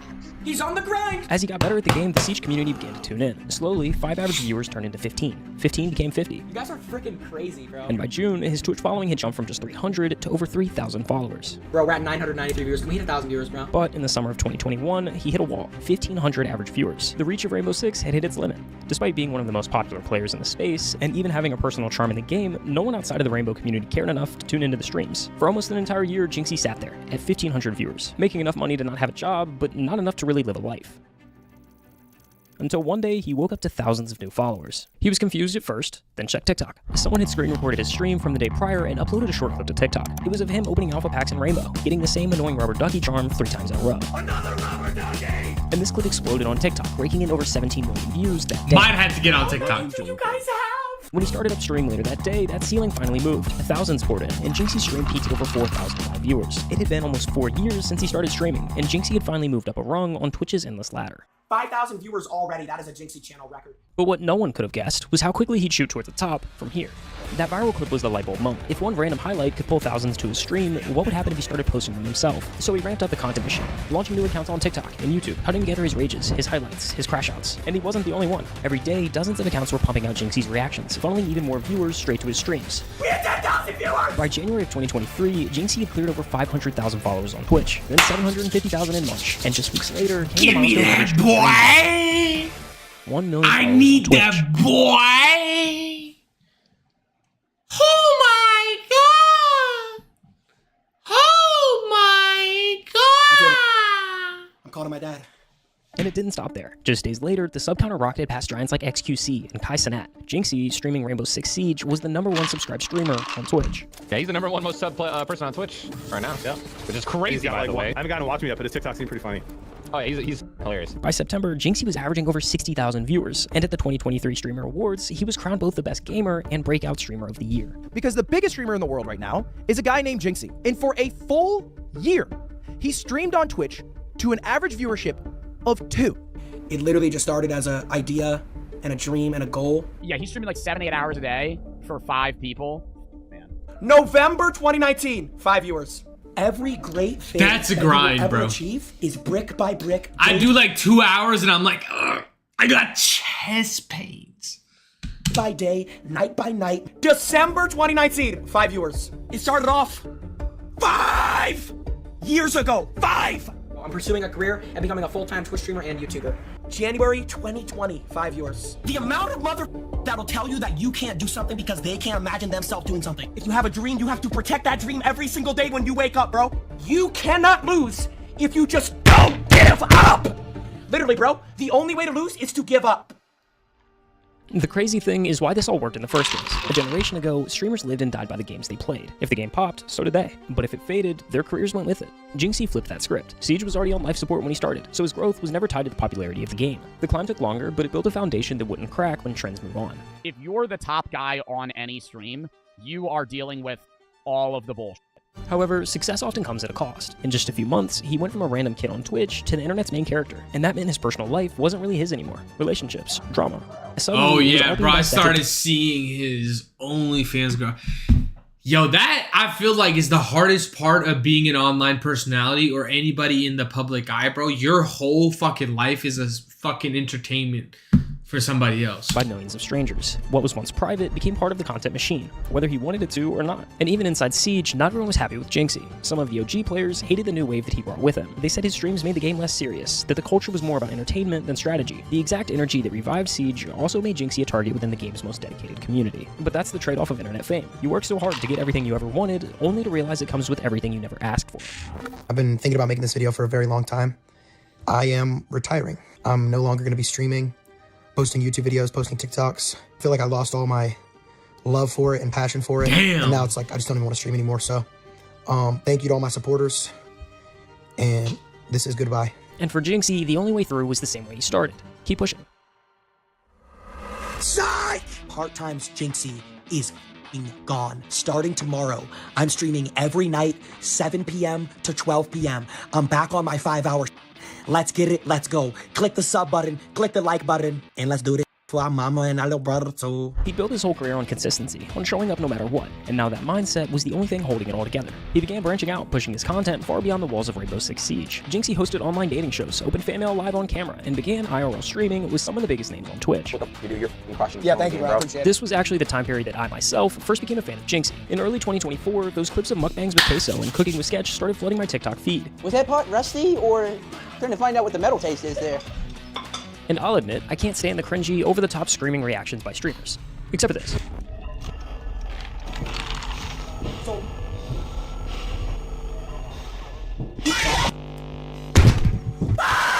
That's actually pretty funny. Anyways, this was the first time that I saw Jynxzi be more of himself and less of an internet character. These clips, especially the sketch, were hysterical and created trends far outside of the gaming community. Is Jynxzi a little... Is he a character or is he tismed out? I can't tell. These streams took Jynxzi to an all-new high, averaging nearly 100,000 viewers per stream and peaking at 229,525 concurrent viewers. For perspective, Twitch as a whole maintains an average of 2.6 million active users at any given time, meaning Jynxzi alone had 10% of the entire platform watching his stream. To Jynxzi, this made it infinitely clear. His fans were watching for him, and no matter what he streamed, they'd be there.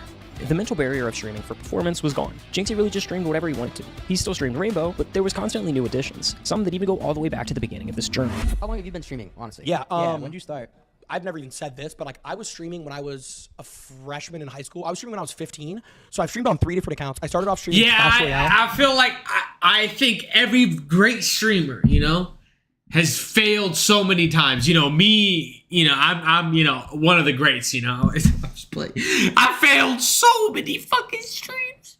I didn't even have lighting in some of my streams. 2 years ago, my lighting wasn't even there. I was in the dark like, hello guys, how are you doing? I was like, my greatness is at a level that I don't even need background music. I don't even need lighting. Delusion can get you far. Earlier this year, Jynxzi hopped back onto the Clash Royale grind, streaming more and more of the content he used to stream to just an audience of 5. But this time, it wasn't the task of performing that was fueling the grind. The same game that lit the spark of his competitive drive was surging again in popularity, and it would be easy to chalk that up to timing or coincidence if the numbers weren't there. In June, 8 out of the 10 uploads on Jynxzi's channel were Clash Royale, with the game's player count jumping over 8.4 million in that exact same month.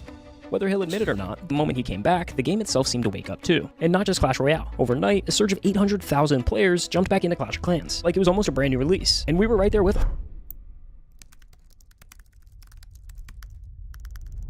But behind every stream, behind all the numbers and the noise, is the life that keeps him grounded. You live with your parents, right? Yeah, I live with like my mom, my brother, my cousin. Off camera, it's not about winning or losing in a video game. It's about family and the quiet moments that never make the highlight reel. A steady support system that's been there from the very beginning, reminding him who he is at the end of the day. To me, family's all you really have in life. Like, you can have like money or fame or whatever, but at the end of the day, all that really matters is like the people you truly care about. So like, I have my whole life to go off and live by myself. I may as well spend as much time with my mom and dad while I can. The success may look larger than life, but at its core, it's held together by simple, real-life anchors that fame can't touch. In today's world, it's almost routine to watch creators blow up overnight, only to lose pieces of themselves along the way. The fame, the number, the pressure, it changes people. But Jynxzi never let those pieces slip away. He held onto them tightly. The laughter, the humility, the roots that shaped him. And more than anything, he kept close the relationship that mattered the most.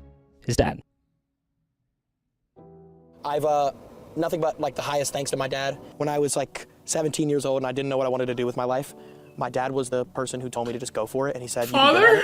There's Jynxzi, there he is. See him, chat right there. There's Junko. I created my Twitch account in 2019. I had 1 viewer for an entire year. That 1 viewer was my dad. He was in every stream, always hyping me up, and he never stopped believing in me. When you have somebody in your corner that's your dad and they believe in you from the jump, what else do you need? Call to my dad.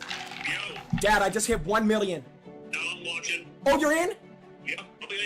I'm so happy I can't feel my arms. I can't even feel my arms. I think the story that is Jynxzi is far from over, but in its own way, it's come full circle. From the late nights of streaming to a few viewers, to teachers saying he would never make it, to now living the exact way he's always dreamt of. He's always been one thing. I ruined it. And yeah, the sacrifices were real, but if you asked him today whether he'd do it all over again, I don't even think there'd be a pause. The answer would be simple.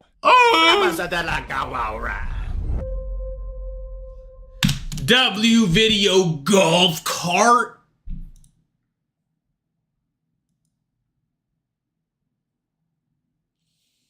I don't know, chat. Look, that was an interesting, little vibe.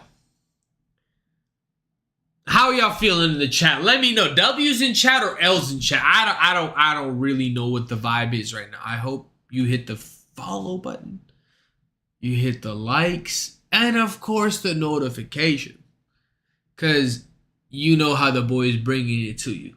For real, for real. I don't know. What y'all think? We go for another one? It's fucking 11 in this bitch. Look, I'm trying to go get litty. But if y'all don't want me to go litty and party it up with y'all, I get it. The boys bringing the vibes, Yes, sir. The good old viberonis.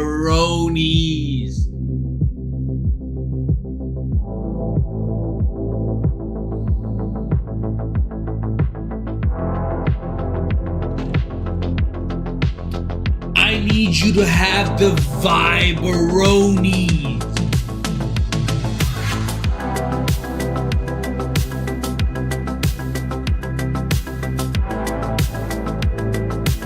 Cause look, I'm not a big basketball fan, but I've heard of this one dude though. How an athletic white guy destroyed the NBA. Would insult his opposition for putting. Wait, hold on a second. The music's still going. My fault, OG. My fault, OG.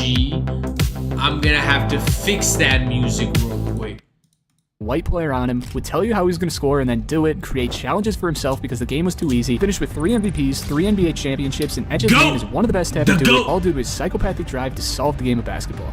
Larry Bird might be a funny-looking dude from the 80s with a porn star mustache, a mullet, and a drinking problem. I'm not gonna lie, he did look like a pedophile for a little while. Man to ever touch a ball. In a league that features some of undoubtedly the greatest and most physically gifted athletes the game has ever seen, how the hell did a slow-footed white dude who didn't have a lick of athleticism manage to not only survive, but absolutely dominate the greatest players of all time? Well, to find out, let's go back to French Lick, Indiana. Born in 1956, the fourth of 6 children loved one thing Larry more than all, Bird, and I'm sure you can guess what it is. Larry Bird. My town had the same things. It seemed like nothing. So all we did was play sports. As a very impoverished family in a town where there really wasn't too much money to go around, Larry and his older brothers would hit the basketball court relentlessly. 1, because it was a cheap hobby to keep them entertained, and 2, because it hid them from their reality that was much, much darker. With 2 big bros who basically would kick his ass first and play basketball second, Larry quickly adapted to the hard-nosed, ultra-competitive, blue-collar environment, and quickly became the life of this small town of just over 2,500 people. As when he got to high school, this gym of 2,300 never had an empty seat to watch this kid play. He may not have been quick, he may not have been flashy, but standing at 6'9" as a senior, he was everything else. At 30 points and a crazy 20 rebounds a game, he not only would dominate you physically, but could shoot the ball, find his teammates, track down boards to a crazy extent, and had an all-around crazy mind for the game. But to be a genius in one area, you likely have to sacrifice in another. Simply put, Larry Bird was a bit weird. A quiet kid with a bowl cut doesn't exactly scream star recruit in the state of Indiana to play under legendary coach Bobby Knight. But that's the thing, bro. If you want to be good, you can do whatever the fuck. But if you want to be great, you're gonna be one awkward little motherfucker for real, bro. Indiana State University, Larry Bird felt out of place and returned home, giving up on his basketball endeavors at the top of the world to become a garbage man with the city's sanitation department back in French Lick. Larry didn't have too many kids to talk to his age. He and his family didn't have any money, but Larry always had one thing: his dad that he shared everything with. Joseph Bird was a hard-working construction worker that Larry really wanted. Why does everybody have a father? He worked 40 hours in the Bird household. He was a part-time worker. Larry recalled a time helping his dad with a broken and swollen black and blue foot into his boot before getting back out on the construction site. Bird's pops may have been a role model, but that didn't hide the disaster that was going on behind the scenes. As a Korean War veteran, Joseph Bird had his own issues he was battling. Living with the experience of a bloodbath as well as frequent unemployment issues with a limited labor force in French Lick, his method to cope with his struggle always involved booze. As his drinking problem forced his wife out of the marriage, the issues would only be amplified. His financial and substance issues would stockpile. A call to his then ex-wife regarding his late child support payments would end with him saying, "Maybe you'd be better off without me." He would be found dead later that day with a handgun, causing a ripple effect that Larry never recovered from. Everyone's reaction to tragedies like this are going to differ from individual to individual, and in Larry's case, he was pissed. And what he looked at as quitting on him and his family, Larry really had nothing. He was broke. He quit his basketball dream, and despite working his ass out for everything he had and everything he's achieved, he lacked the opportunity. I'm over here complaining about simple day-to-day bullshit. This is crazy. To turn it into something more than mediocre. This really could have been the last we heard of Larry Bird, unless you live in French Lick and he was snagging your trash. But an Indiana State head coach had heard about the best show in rural Indiana just 1 year prior and was not going to let this opportunity slip. With the motivations of turning his dead-end life into something, bringing his family out of the poverty that he knew nothing more than, and the weight of honoring his father's legacy, they may not have known it at the time, but that garbage man in French Lick may have just been the best college basketball player in the country. Despite picking up trash for a year, Bird didn't have an ounce of rust on him. Due to NCAA rulings forcing Larry to sit out a year, Bird was forced to practice with the bench guys for his super freshman year, where he'd basically pull a Jimmy Butler every day and whoop the starter's ass with a squad full of scrubs. It was a surprise to everyone except anyone who had seen him play before that coming into his sophomore year, he was one of the best players in the NCAA, putting up 32 points a game without a damn three-point line as one of the best shooters to ever lace him up. Larry was never not the man on the court. Larry turned the 13-12 Sycamores into a 25-3 powerhouse after not playing a game for 2.5 calendar years, shooting 54% from the field with 13 boards, 4.5 assists, 2.8 steals, and a block. Larry Bird was a brilliant two-way point forward who may have just been the best scorer in the world. Now we come to the subject of, this is bird country. Oh, this is bird watching country, but this is a rare bird. I didn't realize how much he was a goat, bro. Holy shit. Haley's Comet that appears once every 76 years. That's what they call him down here, Haley's Comet. He has unbelievable ability, and welcome to Larry's world. Number 33, the center of Big Spider from Indiana, Larry Bird. It didn't take a lightning-quick first step or biceps the size of your head to do it. Just a guy who can use every bit of his 6'9" frame through finding his spots, creating space, and taking what the defense gave him. Turn this garbage man on a nobody team to one of the best shows in college basketball. I went in there and they had like a 13-13 season, and all of a sudden you go from having 2,000 and 3,000 people at your games to people couldn't get tickets. Larry Bird was on the cover of every magazine, and the Sycamores were catching nationally televised games that they had never received before. But as the world couldn't get enough of Bird Country, his quiet small-town energy didn't let them get any closer. He really didn't talk to any news reporters, you really didn't see him out. Bird was a mystery man that popped in and dominated, then disappeared before you could bother him. The glitz and glamour. That's GOAT status, bro. You just so good. You just have to be great. You're like, fuck it, right? They need me. They need me to really express my emotions. So realistically, you know, he just come drop them ballers. The NCAA didn't really entertain him, but what did was willing his way to the top of college basketball. Trying to set it up. The score, 4-2 Houston. Smith penetrates the lane. Beats it off to Bird. He's there. He got it. What a move by Larry Bird. The jump against Gilbert on Bird. Control. Feeds off the call. Next to goal. Inside. Great pass. Oh, and that's up.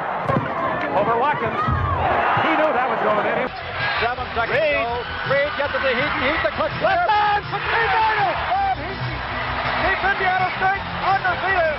They're over the Final Four. Despite being drafted 6th overall in the '78 draft, Larry Bird was set on leading this unranked school to a tourney run as long as he could do it his way. And before you could blink, he was on his way to doing it. Climbing from unranked in week 1 to the #1 school week 13 on the back of an undefeated season, Bird Country was in full swing and then some. It really made you understand why even though you couldn't have him for a year, the Boston Celtics thought this dude was worth the wait. If you weren't eye on him through the regular season, you for damn sure were tuned in by the NCAA tournament, as the most anticipated matchup in sports would draw the highest rated finals in tournament history, while the world sat to witness the birth of one of the most infamous rivalries in sports history. Magic Johnson and Larry Bird were set to define the era of basketball as we know it, with the biggest stage in college basketball set to kick it off. The battle between the player of the year and the upcoming 1st overall pick had all the makings of an all-out movie. Bird had established himself as not only one of the best players in college, that would be kind of cool to watch, bro. Like literally making history. But we're living through history right now too, you know. Trump getting shot, bro, that was history. Him getting out of jail, that is history book material. Him riding out in the fucking vehicles, the fucking motorcade, that's history, bro. the best players to ever play in college. Running a mid-major team to the top of the NCAA is something that just doesn't happen. And with his 28.5 points, 15 boards, and 5.5 assists, Bird put together one of the most complete carry jobs ever. But Magic wasn't too far behind him. Far and away the best draft prospect this year with transcendent length, playmaking, and leadership, this colossal matchup had quickly grabbed the attention of the whole world, and they got their money's worth. Get your money up. Reed open. Indiana State takes it. Magic Johnson with the ball. Oh, he scored! And he has fouled. Look at Urban Magic. Magic Johnson from 15, and he loves to hit that. The players are not hitting that perimeter shot. Oh, great play by Bird, and he saves it. That was an alley-oop pass, almost trying to get it into Kelson. Standing ovation. Magic Johnson, a 4-point play. Michigan State has an 11-point lead. Bird. Though he came up short, this one was a battle of the century. Reloaded the pass. Look at Johnson. That looks like one exciting game. I'm not a big basketball. I'm more of a football guy. But listen, I gotta give credit where it's due, and that shit looks exciting as fuck, bro. Michigan State University, national champions, 1979.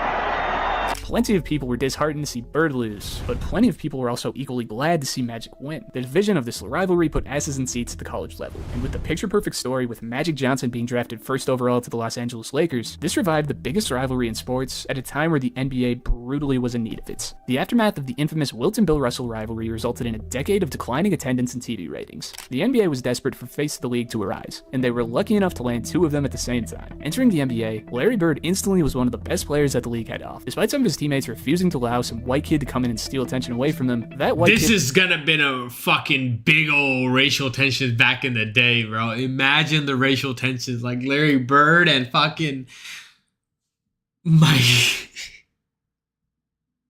Magic and Larry Bird, bro. The biggest KKK would have been like fucking loving this rivalry, bro. Led the 29-53 Celtics to the biggest single-season turnaround in NBA history. I'm thinking, oh, he's slow, he can't get off a shot. He's not that strong. This is gonna be a layup. Bam, knocks down a jump shot. Okay, maybe that was luck. Gets the ball again. Bam, knocks down another jump shot. Now I'm thinking like, okay, hey, you know what? I'm gonna D this guy up. I'm gonna show him his life. 20 feet away. Bam, 25 feet away, bam. My mind just goes, damn, this white guy can play. Bird was not only the best rookie in the NBA, taking home Rookie of the Year award over Magic Johnson, but Bird finished in the top 4 of MVP voting in his first season in the NBA. Playing with a three-point line for the first time in his career, Bird would average 21 points, 10 rebounds, and 4.5 times a game while dragging the Celtics to the Eastern Conference Finals as a rookie. On top of being instantly the best shooter in the NBA, he was constantly seeing plays happen a couple steps before the crowd. After their worst season in 30 years, Larry Bird was the only piece they needed to complete the rebuild. The 1980s were looking like a straight shot to the top of the NBA. I didn't even make it on the C team, bro, so I can't speak much on this. Compounding with the offseason trade for Robert Parrish and the drafting of Kevin McHale, the NBA had just found its newest dynasty. But there was another team on the other side of the country who was looking at an even brighter future. To the disdain of Boston fans, the Lakers would finish the 1980 season with their 7th championship banner in NBA history. And to the disdain of Larry Bird, the rookie sensation Magic Johnson would be crowned the series MVP as he watched from the couch. And what only motivated the NBA's ultimate competitor, the NBA was in for something wild this decade. Bird puts up the shot. Larry Bird got off. Is that too far out for him? It's too low for Dawkins. Bird leading Maxwell. And Maxwell ties the game with Dawkins. Feeding tight. What a pass by Bird. Larry Bird. As Kevin pointed out, Caldwell Jones in there. Going to the hoop.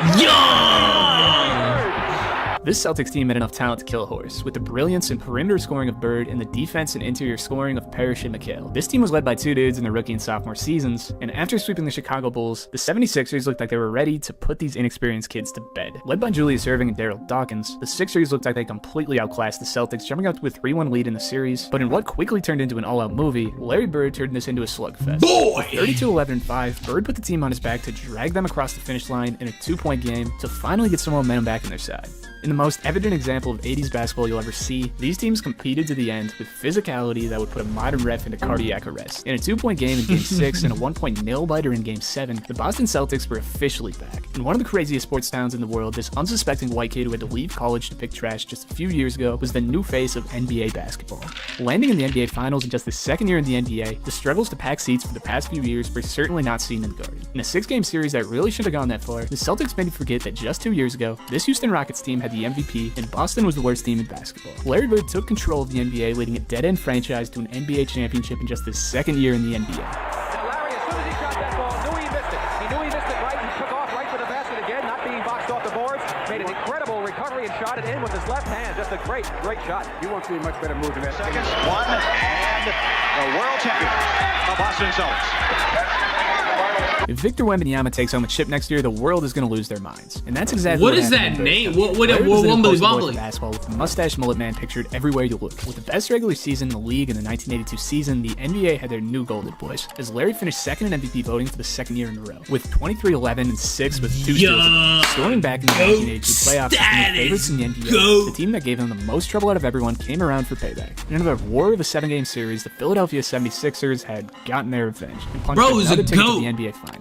Only problem was, Magic Johnson was once again waiting for them. Despite playing alongside one of the best players of all time in Kareem Abdul-Jabbar, Magic was the clear captain of that Lakers squad, and was awarded with his second Finals MVP in his first 3 seasons in the NBA. In what seems straight out of a Disney movie as the league was at its lowest, 2 Midwest college players duke it out in the biggest college game in history, split to 2 major big market rival teams in need of young talents, and come in to win the first 3 finals they play. If this happened today, I think it would light the world on fire. And when it happened then, it was enough to catapult the NBA to all-time heights. Magic Johnson and Larry Bird might have just came in and saved basketball. Things may have looked up in the moment. Sure, Magic may have won a couple rings, but Bird was sharing that poster boy spot with him, was richer than his wildest dreams, and could sit back and enjoy the fruits of his labor. And that's kind of what he did. With his worst year yet in the league at 56 and 26, bro was balling, bro. I don't know what the hell I would do with that cakewalk matchup against City Moncrief and the Milwaukee Bucks. The Celtics fell asleep and never woke up. In an embarrassing 4-0 back in the day, if you had a milli like that,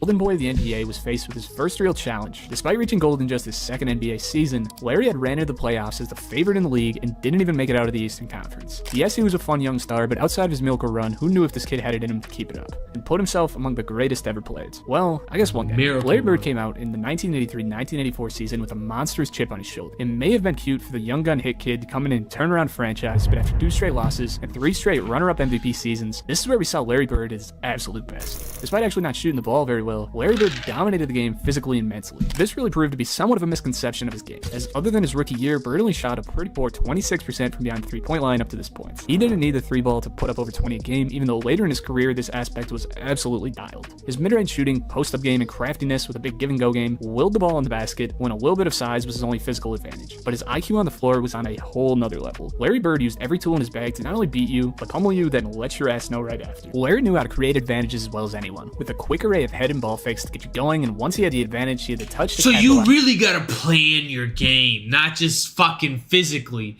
but mentally, to be honest, is what we're seeing here, Chad. As on every single one of them. And at 6.6 assists a game, he was the best passing wing ever up to that point. What the hell? He just fucking around with some of the best ever dudes. Larry Bird was so damn well-rounded, and this season it was no question who the best in the world was, with Larry Bird taking home his first MVP trophy in his career. With Bird on top, the Celtics elevated right along with him. With Parrish and McHale on the blocks, Dennis Johnson coming into his own, and Larry Bird going supernova in the middle, this team was far and away the best team in the East, burying the Bullets in the first round, New York in round 2, and getting back to the Bucks in a personal ass-beating of an Eastern Conference Finals. The Celtics truly looked unstoppable on the back of who some were already calling the best ever dudes. After 2 years of losing, the Celtics finally looked ready to turn this one-ring team into the dynasty that they were bound to be. The only problem was Magic Johnson coming out of the Western Conference had the same damn intentions. In their 5th season in the NBA, every year it featured one of the 2 in the NBA Finals, but 1984 would be the first time that 2 players who made the 1980s theirs would match up together in a must-see Finals matchup. And must-see it sure was. The revival of the Lakers-Celtics rivalry was back, and this time it was better than ever.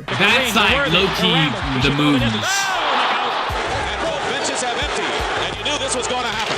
You can see it coming. Bird and Kareem fighting for the rebound, and Kareem hit him with an elbow, and he's upset. Now Bird over there saying, "Why did you hit me?" And Kareem saying, "Listen." An all-out slugfest of physicality resulted in one all-time classic series. As back and forth as it gets, this series had it all. Late game heroics from Bird with some massive scoring explosions, including a huge overtime win, and Magic Johnson showing why he was already the best playmaker to ever touch a basketball. Trading wins back and forth, this thing got ugly. Physicality up the wahoo, and even the hurdle of playing Damn, Boston bro, Garden. they're like, yee.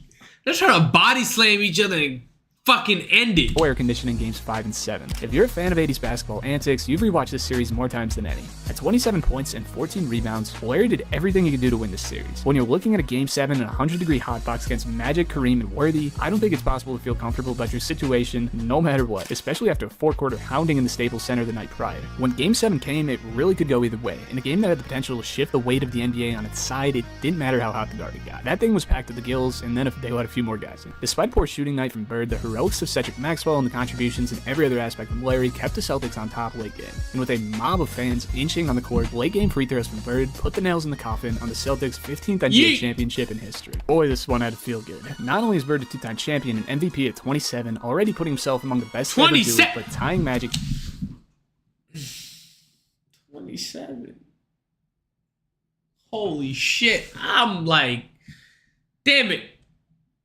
At 2 apiece, while denying him his third, had to feed that competitive need more than anything other. As the fans stormed the court to celebrate number 15, and Bird was clearly the #1 guy in Boston, Larry was undoubtedly the biggest star that basketball had seen up to this point. As more eyes watch you and the lights get brighter, you either sink or you swim. Or if you're Larry Bird, you just walk on water, because as you couldn't get any higher, Larry Bird came into the next season as an even bigger star. He may have been cracking a few Millers in between seasons, but this dude didn't forget his 1,000 makes a day. Larry came out upping his average to near 29 points a game on an even better efficiency with a near 50-40-90 season, with no fall in his passing or rebounding numbers either. Larry, ever since coming into the NBA, had seen his 3-point stroke consistency free fall ever since being the best shooter in the league as a rookie. And after dialing in his game from 5 years of experience and upping his 3-point percentage to 42% in 1985, I don't know how he started, and neither did anyone else, as he would take home his 2nd consecutive MVP trophy in one of the best regular seasons to date. Bird was at his absolute best all season long. As the face of basketball, shit probably got kind of boring, dominating 82 games a year before you get back to meaningful games. He had to complete some side quests. After running a 5-mile charity race and blacking out on Miller Lights the night before, the Birdman might as well set the Celtics' all-time scoring record in Atlanta, dropping a 60-piece on a bunch of hopeless grown men. Bird was that guy, and he'd let you know it, keeping it interesting by telling the Mavericks bench where he'd catch the ball and shoot it before they could grab it out of the net, and then keeping his promise and giving them a wink. Bird was the best trash talker in the NBA. Damn, bro, that's how I gotta be on stage, bro. I gotta be fucking with people like that, bro. You just so good, you can end somebody's...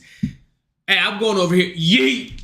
Oh my God, imagine me doing stand-up like that. Just somebody try to fuck. Hey, boy, shut your ass. Up against a young Michael Jordan, he had to remind the Bulls that this shit was still Bird country. After a young horse Grant tried trash talking Larry, he let him know to a T he was going to fake left and go up with a right hook. I probably don't even need to let you know what happened next. An extra pretty humble occasion, Reggie Miller would make the same mistake shit-talking Bird right before he stepped up to the line. Bird stopped and stared at the kid in the eye and told him, "You gotta be kidding me." Knocked down one, looked at him again and said, "Rook, I'm the best shooter in the league right now. Understand?" And then knocked down the second. He even left out the best player in the league part of that too. Storming into the playoffs with the new shiny MVP trophy at home, the second award clearly didn't mean too much to him. The MVP didn't really, after you win one, to me it really don't mean that much to win another one.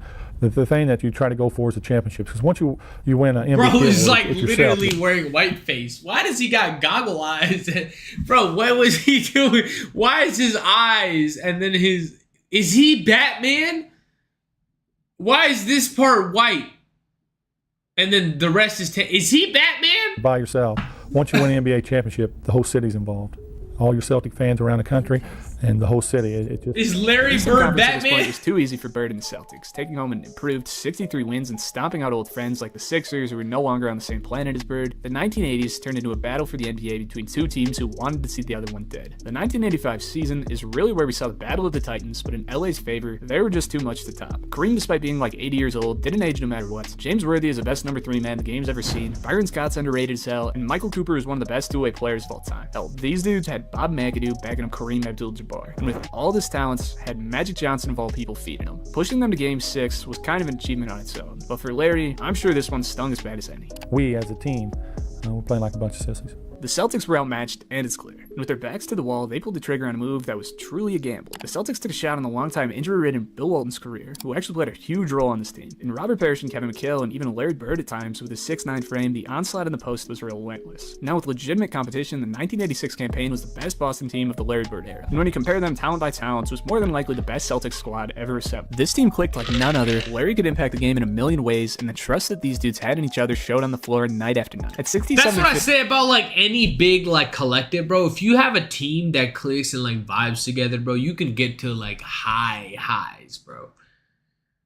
I see that in comedy too, bro. The motherfuckers that are groups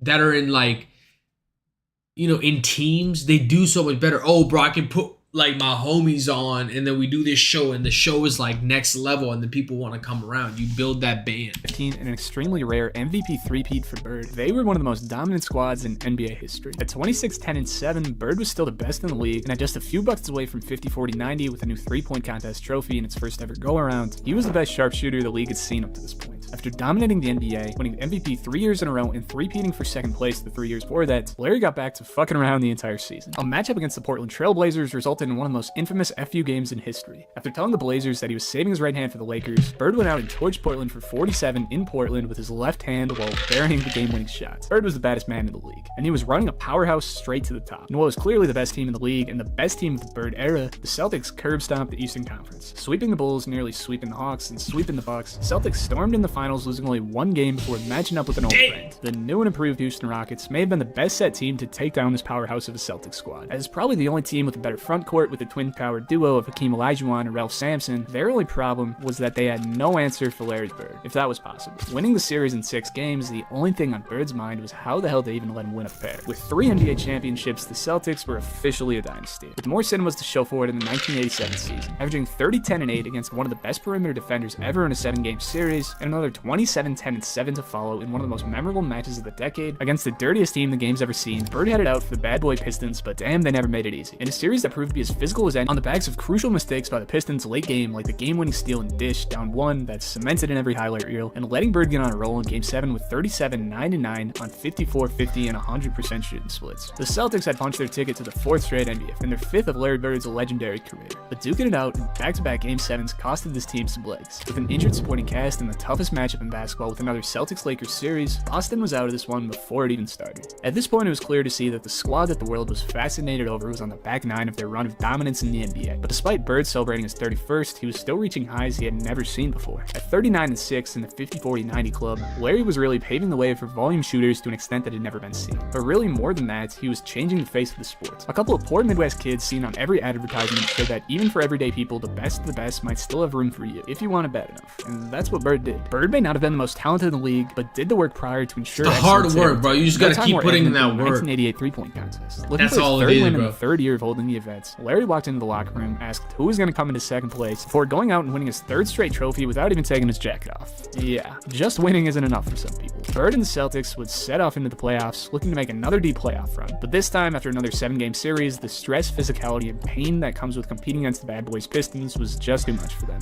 Larry Bird was a lot of things during this run.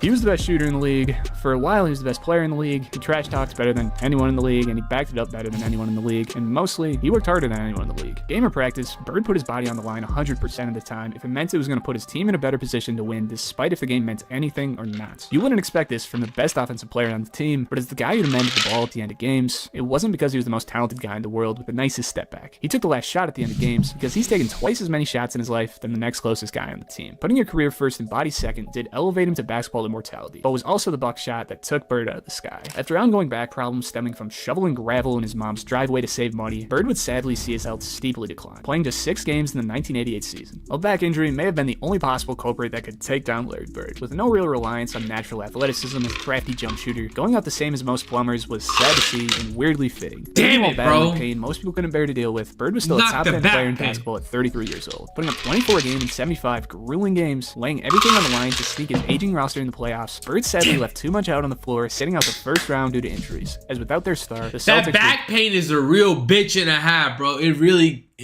dead in the water with the 3-0 sweep. With 2 early exits in the following years and declining minutes, the back problems had officially put the Birdman out of commission, retiring from the NBA after 13 seasons that will live on for a lifetime. With career averages of 24 points, 10 rebounds, and 6 assists on just under 50, 40, 90 for his career, Larry Bird easily put together one of the most complete careers in sports history, with a lineup of MVP awards cementing him as a top individual talent for years, Finals MVPs cementing his legacy within one of the most storied franchises in sports, All-Star selections every year that he played, and even a trio of 3-point trophies as the grandfather of the shot that took over basketball. Larry Bird's career may have been cut short, but I'm not sure the league could have handled another decade of the Birdman. At the end of the day, a small town kid with eternal grief really put a random school in the history books, revived the NBA during its darkest days, became the face of basketball for a decade, became globally recognized as an all-time great competitor, stacked awards to the ceiling, while inspiring millions of people across the globe in the meantime. That's not too bad for a garbage man out of French Lick, Indiana.